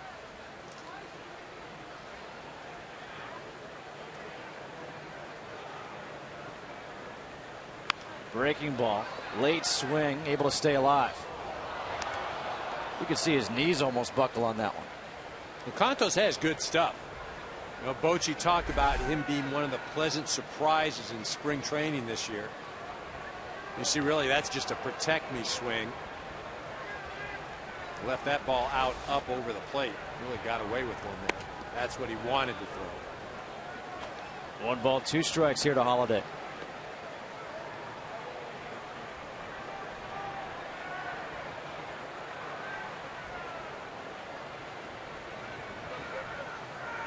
Five to 2 here in the 7th. The 1-2 from Contos got him swinging on the slider. Time now for the Just for Men Auto Stop Foolproof Stat. And this one is Barry Zito. A resurgence for Barry Zito. His last 15 starts, including the postseason. Look at that. 10-0. The team has won all 15. And it's almost like he's a new pitcher. Well, you know, speaking with Bruce Bochy prior to the game, there's Big Z right there. You know, Bochy was telling us that. First pitch swinging is Craig in the air to right center field. Hunter Pence is over, and they're a 2-away. Bochy was telling us in the past, Zito was able to get away with that high fastball that he threw 88, 89 miles an hour, and then that big curveball. That's what he used to do when he won the Cy Young Award with the A's. And well, he continued to do that, but he didn't have the velocity, so you couldn't get away with that high fastball. Now he's more of a side-to-side guy, keeps the ball down, doesn't have the velocity, but definitely is able to locate pitches a lot better than he did in the past. Carlos Beltran takes the first pitch fastball, first strike.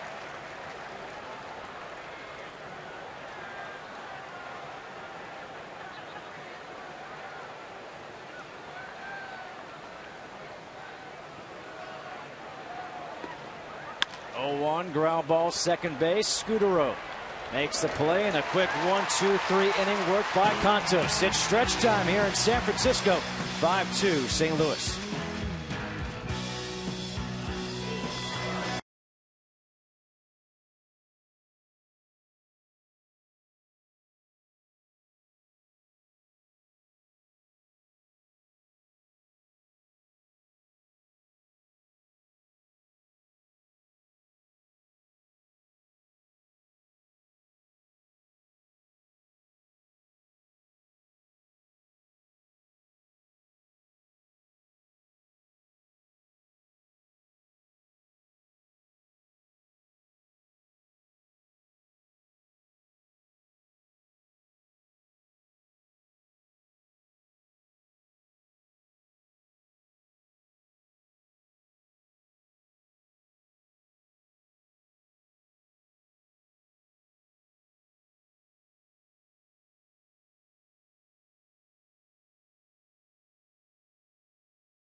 is sponsored by Scott's, the official lawn care company of Major League Baseball, and by Chevrolet. Find new roads.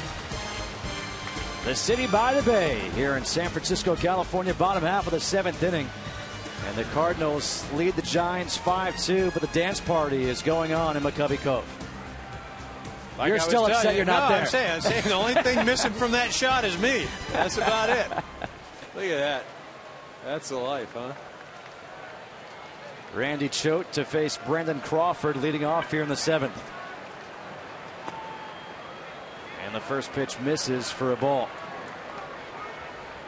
Crawford 0 for 2, a ground out to short, a fly out to left.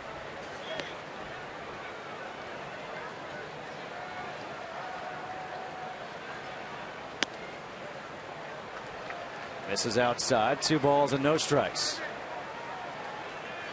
Warming up in the bullpen for St. Louis is Fernando Salas. And this is the guy you really want to get if you're the Cardinals. Because what happens, you're going to have Torres up next and the lineup turns over. Now it's 3 balls and no strikes.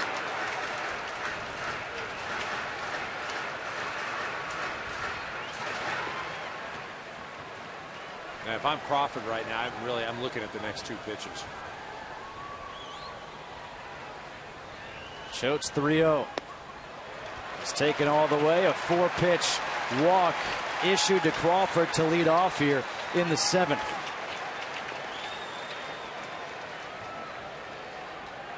Matheny's going to come out. He's going to make the call to the bullpen. You've got back-to-back switch hitters and Torres and then Angel Pagan for San Francisco. The new pitcher will be Fernando Salas with his team leading by 3.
Is getting a little bit hungry. Yeah. You see this right here. Take a look. Listen to this. I'll take 3 from you. You can bring a sandwich out? Yep. We get a sandwich at this time of the game. Oh, yeah? It's your first game, isn't it? Yeah. Well, this time of the game, they bring us a sandwich. I'll call Alan again. Yeah. All right. Hey, I like mine with a little mustard. Little mustard, tomato, pickle. It's good stuff. Fernando Salas in to face Andres Torres. And Torres takes the first pitch high and outside for ball 1.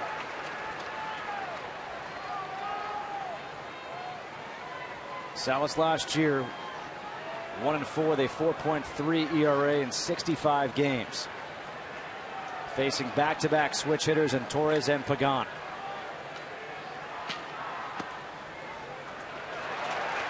2 balls and no strikes.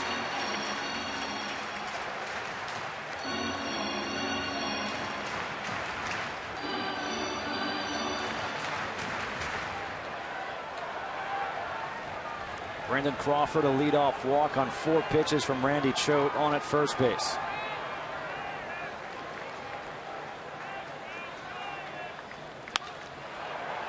In the air, shallow right field. Beltran coming in. 1 away. A little surprised that Torres went after that pitch right there. Again, his run doesn't mean anything. Just trying to get down to first base ahead in the count, 2-0. Just a bit anxious. Angel Pagan 1 for 3, a run scored.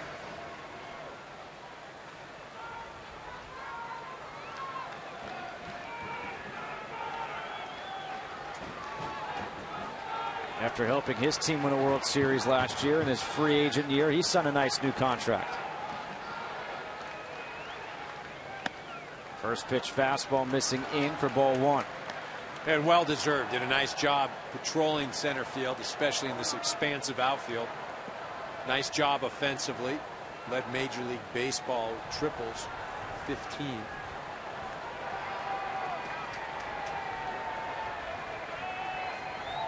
The Giants would love if he can replicate that hit in this at bat. Fouls it straight back. 1 ball, 1 strike against Salas. Only 4 hits in the ball game here for San Francisco. 2 runs on 4 hits. 5 runs on 9 hits for St. Louis.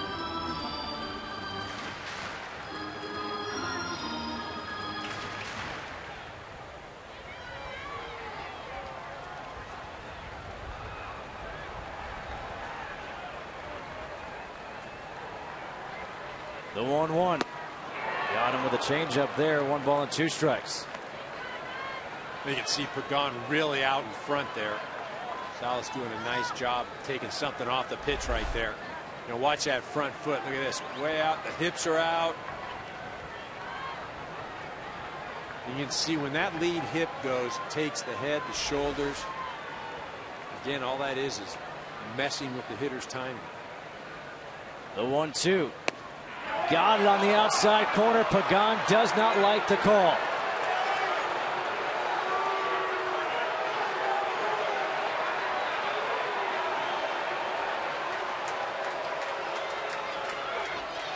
Here comes Bochy out to speak with Angel Hernandez.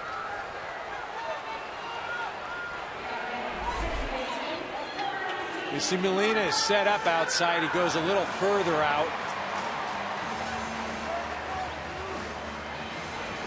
You know, as a hitter right there, you hate to have that pitch called against you. As a pitcher, you want it because it's in a spot that you think, maybe the umpire will give me a few inches. 2 away now for Marco Scudero. First pitch swinging, hits 1 to right field. Beltran is there. And that leadoff walk gets stranded at first base. No runs on no hits. 1 man left on. We head to the 8th. 5-2 St. Louis.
All presented by Chevrolet. We go to the 8th inning here at AT&T Park in San Francisco. Justin Kutcher alongside Eric Karros, 5-2. The Cardinals lead the Giants. Yadier Molina will lead things off, followed by Descalso and Cosma. Molina's 0 for 3, 2 ground outs and a flyout. And he'll face George Contos, who worked a perfect 7th inning. First pitch slider in their first strike, going 1.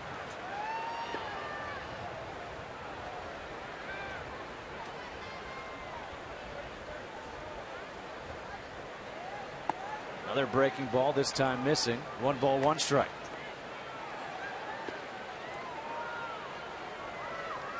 Contos worked a quick and efficient 7th inning. That's 3 straight breaking balls to Molina. It's 1 ball and 2 strikes. Well, they respect him as a hitter. You know, we've talked so much about Buster Posey and his offensive prowess and his ability to hit as a catcher. Yadier Molina just as productive. 1-2 fastball, ground ball to second. Scudero, easy play, 1 away. Speaking of Molina, what has he done? Well, only a couple of World Series titles. Defense, 5 consecutive Gold Gloves. And then last year, you talk about that offense. All career highs. Picking up the slack with Albert Pujols.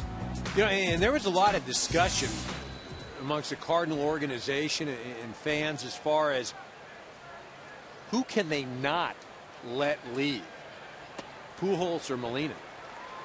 You know, there were those that felt Molina was the more important because of his ability to catch, because of his impact on the pitching staff, and because he was coming into his own offensively. Now, is he Pujols? Absolutely not offensively. But again, one of the better offensive catchers in the game and arguably the best defensive catcher in the game. Completely shuts down a running game.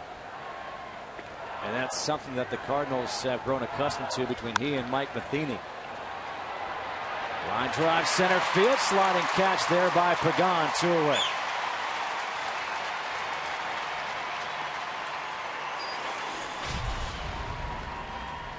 As far as that decision, because they then gave Molina a pretty big contract. And I think some people around baseball, it raised some eyebrows thinking, wow, that was a lot of money. He's been known as a defensive catcher, but all of a sudden he stepped up his offensive game as well. Well, again, your club knows you better than anybody. And so the Cardinals could see how he had improved offensively. They knew what he meant to them defensively. And that's why they gave him that contract. You know, people on the outside may say, oh, geez, you know, what are they doing that? He's just a defensive guy. But like I said, I mean, he impacts the game in so many different ways. No balls, 1 strike to Cosma. Breaking ball missing up and in. 1 ball and 1 strike. On deck is Matt Adams for St. Louis as the pitcher spot is due up.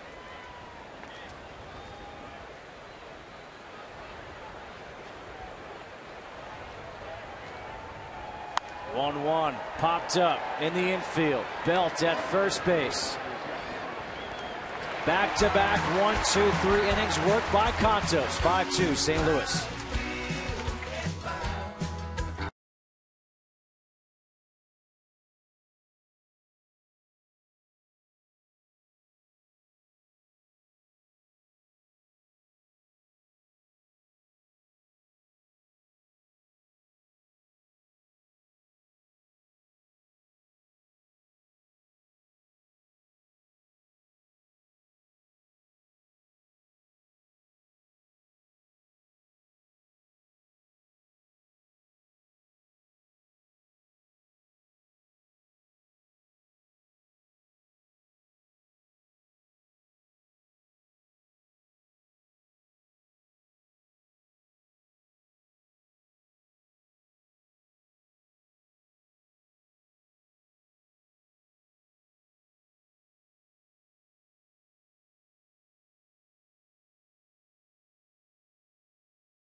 presented by Chevrolet, is sponsored by Lowe's. Lowe's never stop improving.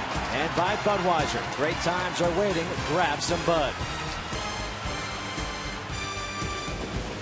Bottom of the 8th here in San Francisco. 5-2 ball game. St. Louis leading the Giants. A new pitcher on the hill, Edward Mujica, is on for the Cardinals to face Pablo Sandoval, Buster Posey, and Hunter Pence, the heart of the order. Mujica with a 3.03 ERA in 70 games last year.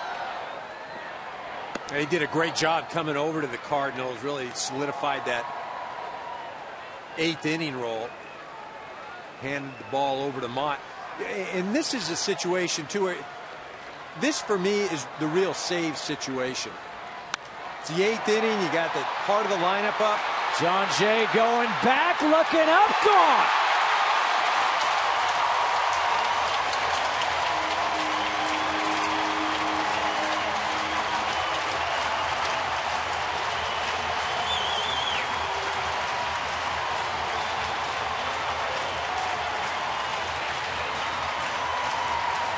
Second home run of the year for Sandoval, and the second home run of the day for the Giants. That's a fastball that just tails out over the plate. Sandoval gets his fellow countryman, Edward Mujica. And now Posey, first pitch swing, drives it to right. That ball is off the wall. Posey heads in his second with a stand-up double.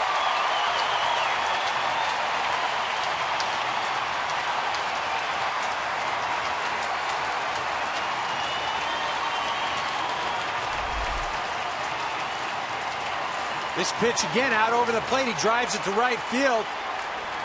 You really got to hit it out of right field as a right-handed hitter. Beltran played it well. But 2 pitches, you got a home run and a guy on second. You said this really is the save situation right now. A home run, a double. This Giants team last year made a habit of coming back with their backs against the wall. And Hunter Pence, he was the ringleader. What was the best pregame speech we've ever heard? Well, there was that one in Cincinnati. Looks like I missed something. Yeah, we're about to be kicked out of the playoffs. Well, that makes sense. Hey, what's this lying around stuff? What are we supposed to do, you moron? Ludwig dropped a big one, man. It's all over. Over? Nothing's over until we decide it is. Was it over when the Germans bombed Pearl Harbor? Germans? Forget it. He's rolling. No way! Because when the going gets tough, the tough get going! Let's do it! Go, go, go, go, go! It's a big reason why I think this team has been so successful. They get along, they're a good bunch of guys, and they play loose. That's great stuff right there. And they're able to do things like that. They don't take themselves too seriously. They know they're playing a game, yet when they get between the lines, they're ready to go. The 0-2 missing outside. 1 ball and 2 strikes to Pence, who homered back in the second, struck out, walked and stole a base in the 6th. Well, more than anything, he brought this crowd into the game now. They haven't had a lot to cheer about. 2 pitches, you get things going, you bring some energy back into the stadium. Mujica steps off. Buster Posey on at second. 1 ball, 2 strikes to Pence.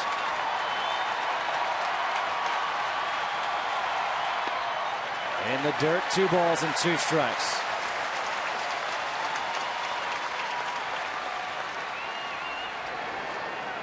Zepchinski warming up in the bullpen, the lefty, with the lefty belt coming up on deck.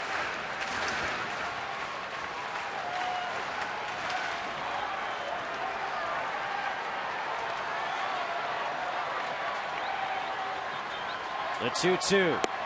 Got him with a changeup. Time now for a game break. Let's check back in with Matt Vasgersian at the MLB Network studios.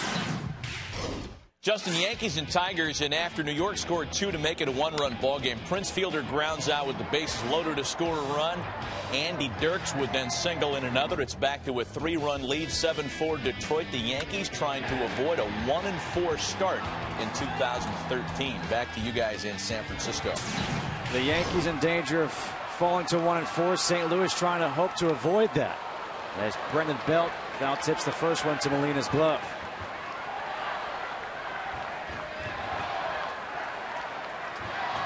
One away here in the 8th. The Giants trail the Cardinals by 2. Belt, the tying run at the plate. Off the end of the bat to left center field. Coming in is Holliday with a late break, able to make the catch. 2 away in the inning.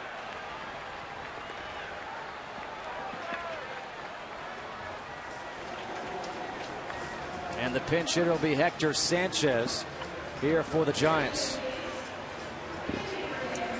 Well, after the visit by Derek Lilliquist, I mean, he gets settled down, ends up striking out Hunter Pence, gets Brandon Belt on the weak fly ball.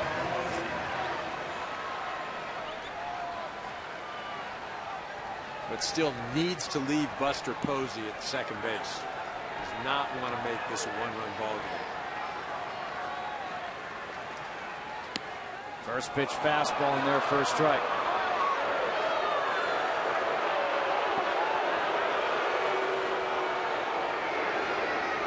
See Javi Lopez and Jeremy Affeldt, 2 left-handers getting ready for Bruce Bochy. In the air left field. Holliday coming in. He is there, and that will do it here in the 8th. But Pablo Sandoval got this crowd back into it. A home run to center field. It's now a 5-3 game as we go to the 9th.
Giants 5-3. A new pitcher into the game. It's Javi Lopez, the left-hander.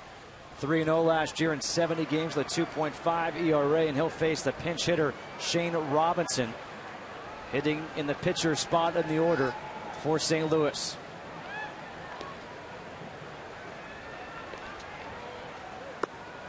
First pitch is low and outside for ball 1. It's turned out to be a beautiful afternoon here in San Francisco. The Cardinals trying to even this series at 1 game apiece. 1 ball and 1 strike.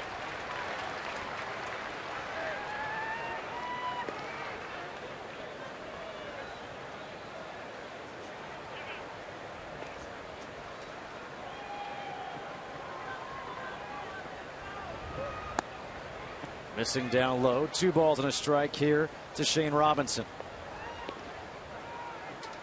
If you're looking ahead, due up in the 9th for San Francisco, it is 8-9-1 in the order. Crawford, Torres, and Pagan.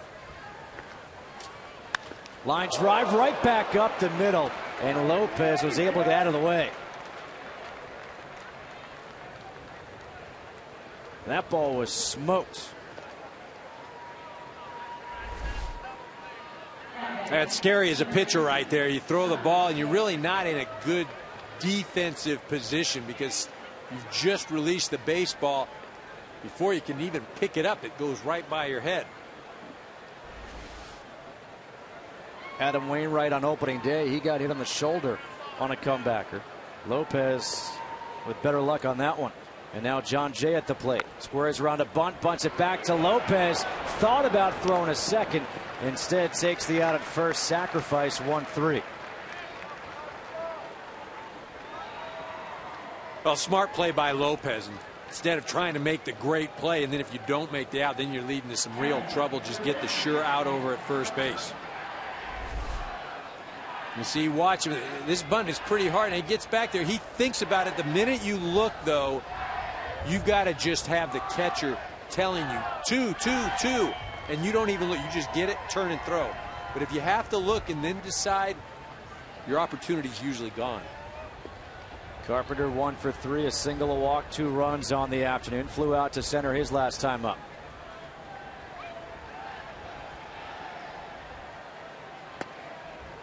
Good pitch on the outside corner for strike 1.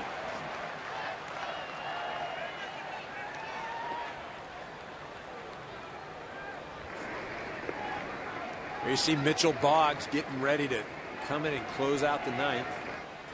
He's taking over for Jason Mott right now. Mott dealing with some arm issues. A spin, look back at second base to Shane Robinson. Just trying to keep him somewhat close.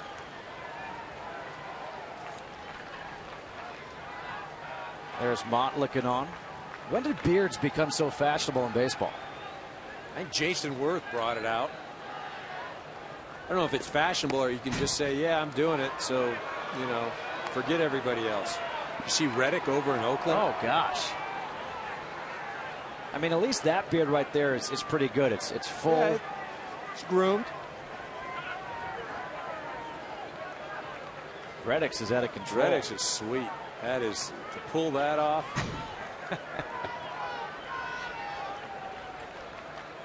1-1, bounce foul behind home plate, 1 ball and 2 strikes.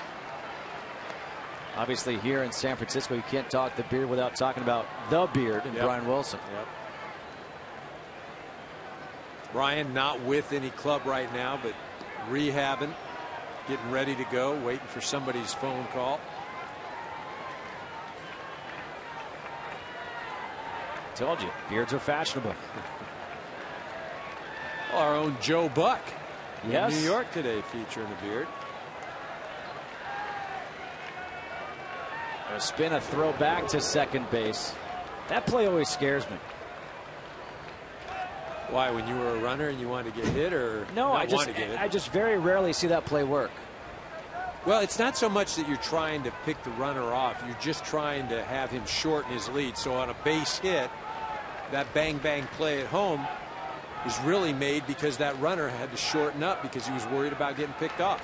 You're not trying to get anybody out there. 1-2, again a foul ball. I guess for me, scared because I also see the ball going to center field a lot. And now the extra base is taken. Right, and there's something to be said about that. But if you're a runner and you're heading back to second base and the center fielder is aware that there's going to be a pickoff play on and he's moving as well, you can limit that runner advancing to third. The key is the center fielder has to be aware the play is on. 1 ball, 2 strikes, still the count here to Carpenter. One away here, top of the ninth inning, 5-3. St. Louis leading. Missing low and outside. 2 balls and 2 strikes. The Cardinals 5 for 9 with runners in scoring position here today. The Giants 1 for 5. Santiago Casilla stretching out there in the pen for the Giants.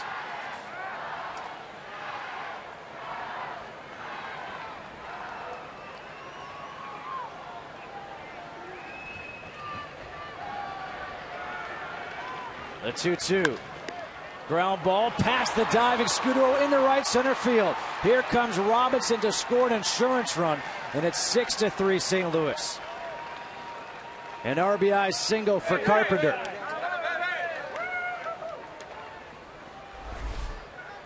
Carpenter do a nice job battling the lefty. Javi Lopez gets a big base hit right there. And that will be the end of the day for Lopez. Casilla's coming in with the Cardinals up by 3.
Again as he gets ready to close out this one in the bottom half of the inning. But right now a new pitcher on the hill for San Francisco, Santiago Casilla, to face Matt Holliday. Runner on first, 1 out, 1 run in, 6-3. Cardinals leading. And the first pitch fastball's in there at the knees for a strike.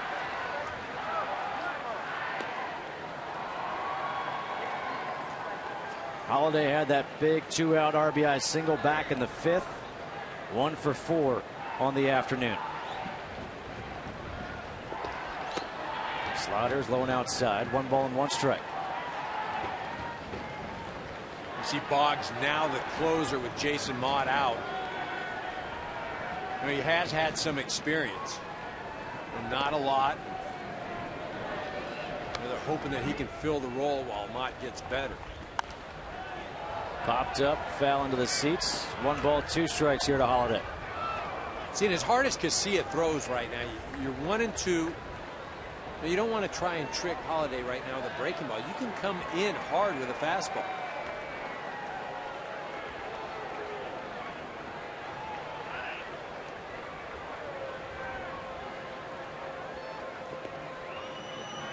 One, 2, ground ball to shortstop. Crawford to Scudero for 1, 6-4-3 double play.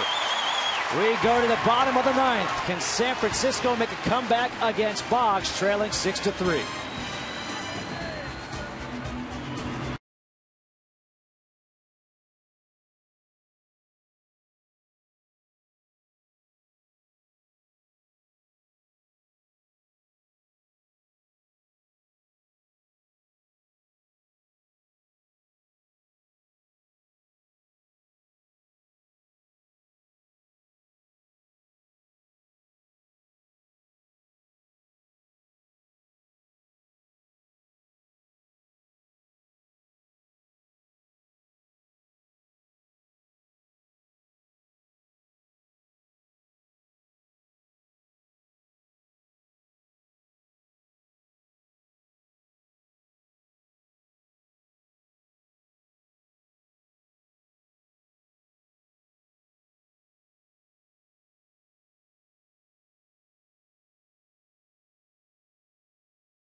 Chevrolet, bottom of the 9th inning. We go 6-3. The Cardinals leading the Giants. Brandon Crawford hoping to get things started against the interim closer for the Cardinals, Mitchell Boggs. 78 games last year, 4-1, a 2.21 ERA, 58 strikeouts compared to 21 walks.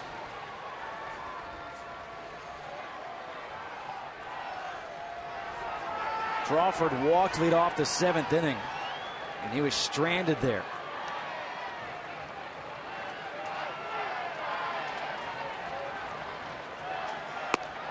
First pitch fastball is low and outside for ball 1. Are you taking a strike right now if you're Crawford? Right now, my run doesn't mean anything, so my goal is to get down to first base. I'm taking a pitch. Shane Robinson, the new left fielder, came in for Matt Holliday. I had a Hall of Fame manager tell me in a situation like this, I'd go up to the plate. Tommy, I'm referencing Tommy Lasorda. Should I take a pitch? No, I want you to swing at strikes and take balls. Well, really? I mean, 1-1. Driven to right field. Beltran on the run with that hobbled toe. Goes over to make the catch. Time for the king play of the game, brought to you by Burger King, where taste is king. It was Carlos Beltran with that big 2-out, 2-run single. That gave the Cardinals the 4-2 lead, and they have not looked back.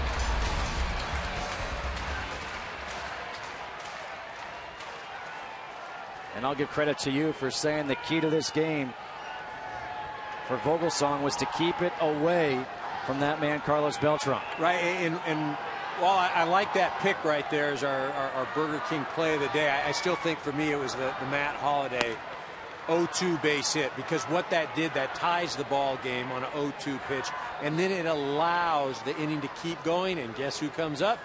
Mr. Beltran. But I didn't have a vote in it.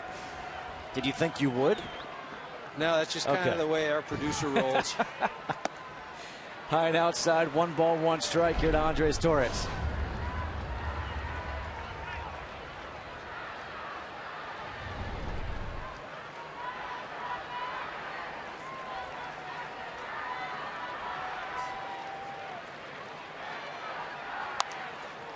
I think for the Cardinals, though, some real good things today. You see Shelby Miller, a young guy, come out and throw. He does a very effective job. The bat's awake. He gets some big 2-out hits.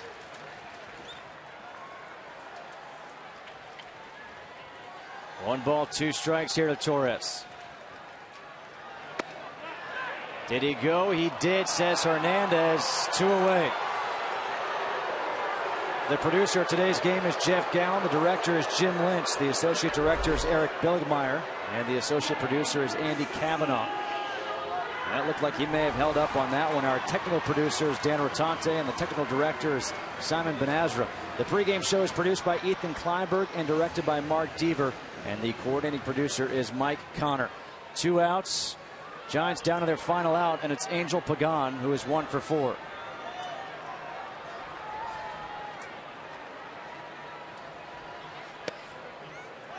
First pitch fastball in there, first strike.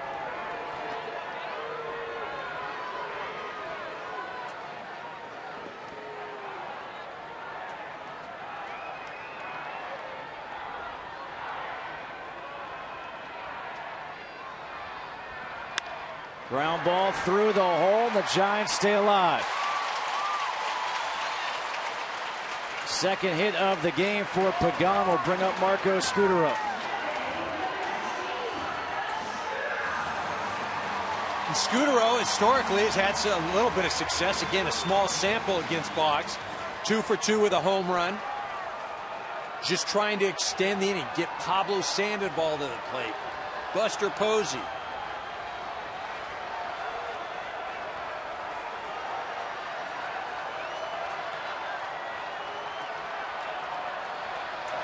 Pagan will take the base as Scutaro swings the first pitch and flies out to right field to end the ball game. 6-3. St. Louis defeats San Francisco to even this series at 1 game apiece. I said a real nice outing by Shelby Miller today. I think that's what, if you're a Cardinal fan, you have to be very excited about that, because coming into this season, that starting rotation has a lot of potential, but you want to see that potential. Nice job today coming in here against the San Francisco Giants, a team that's given them a lot of trouble. Shuts them down. Shelby Miller gets the win. Vogelsong suffers a loss, and Boggs picks up his first save of the season. The Cardinals are now 2-3, while the Giants are 3-2. And the rubber game of this 3-game series will be tomorrow. But the St. Louis Cardinals, they got on the board first in the first with a 2-out RBI single by Carlos Beltran. And you talk about Shelby Miller, how impressed you were with him. Also the job of 2-out hitting. Well, it really was. But the thing offensively, you know that this team should be competitive offensively. They showed it today. The middle of the lineup got some base hits. They'll get rolling. For Eric Karros and our entire crew, this is Justin Kutcher saying so long from San Francisco. Now let's go back to the MLB Network studios with Matt Vasgersian.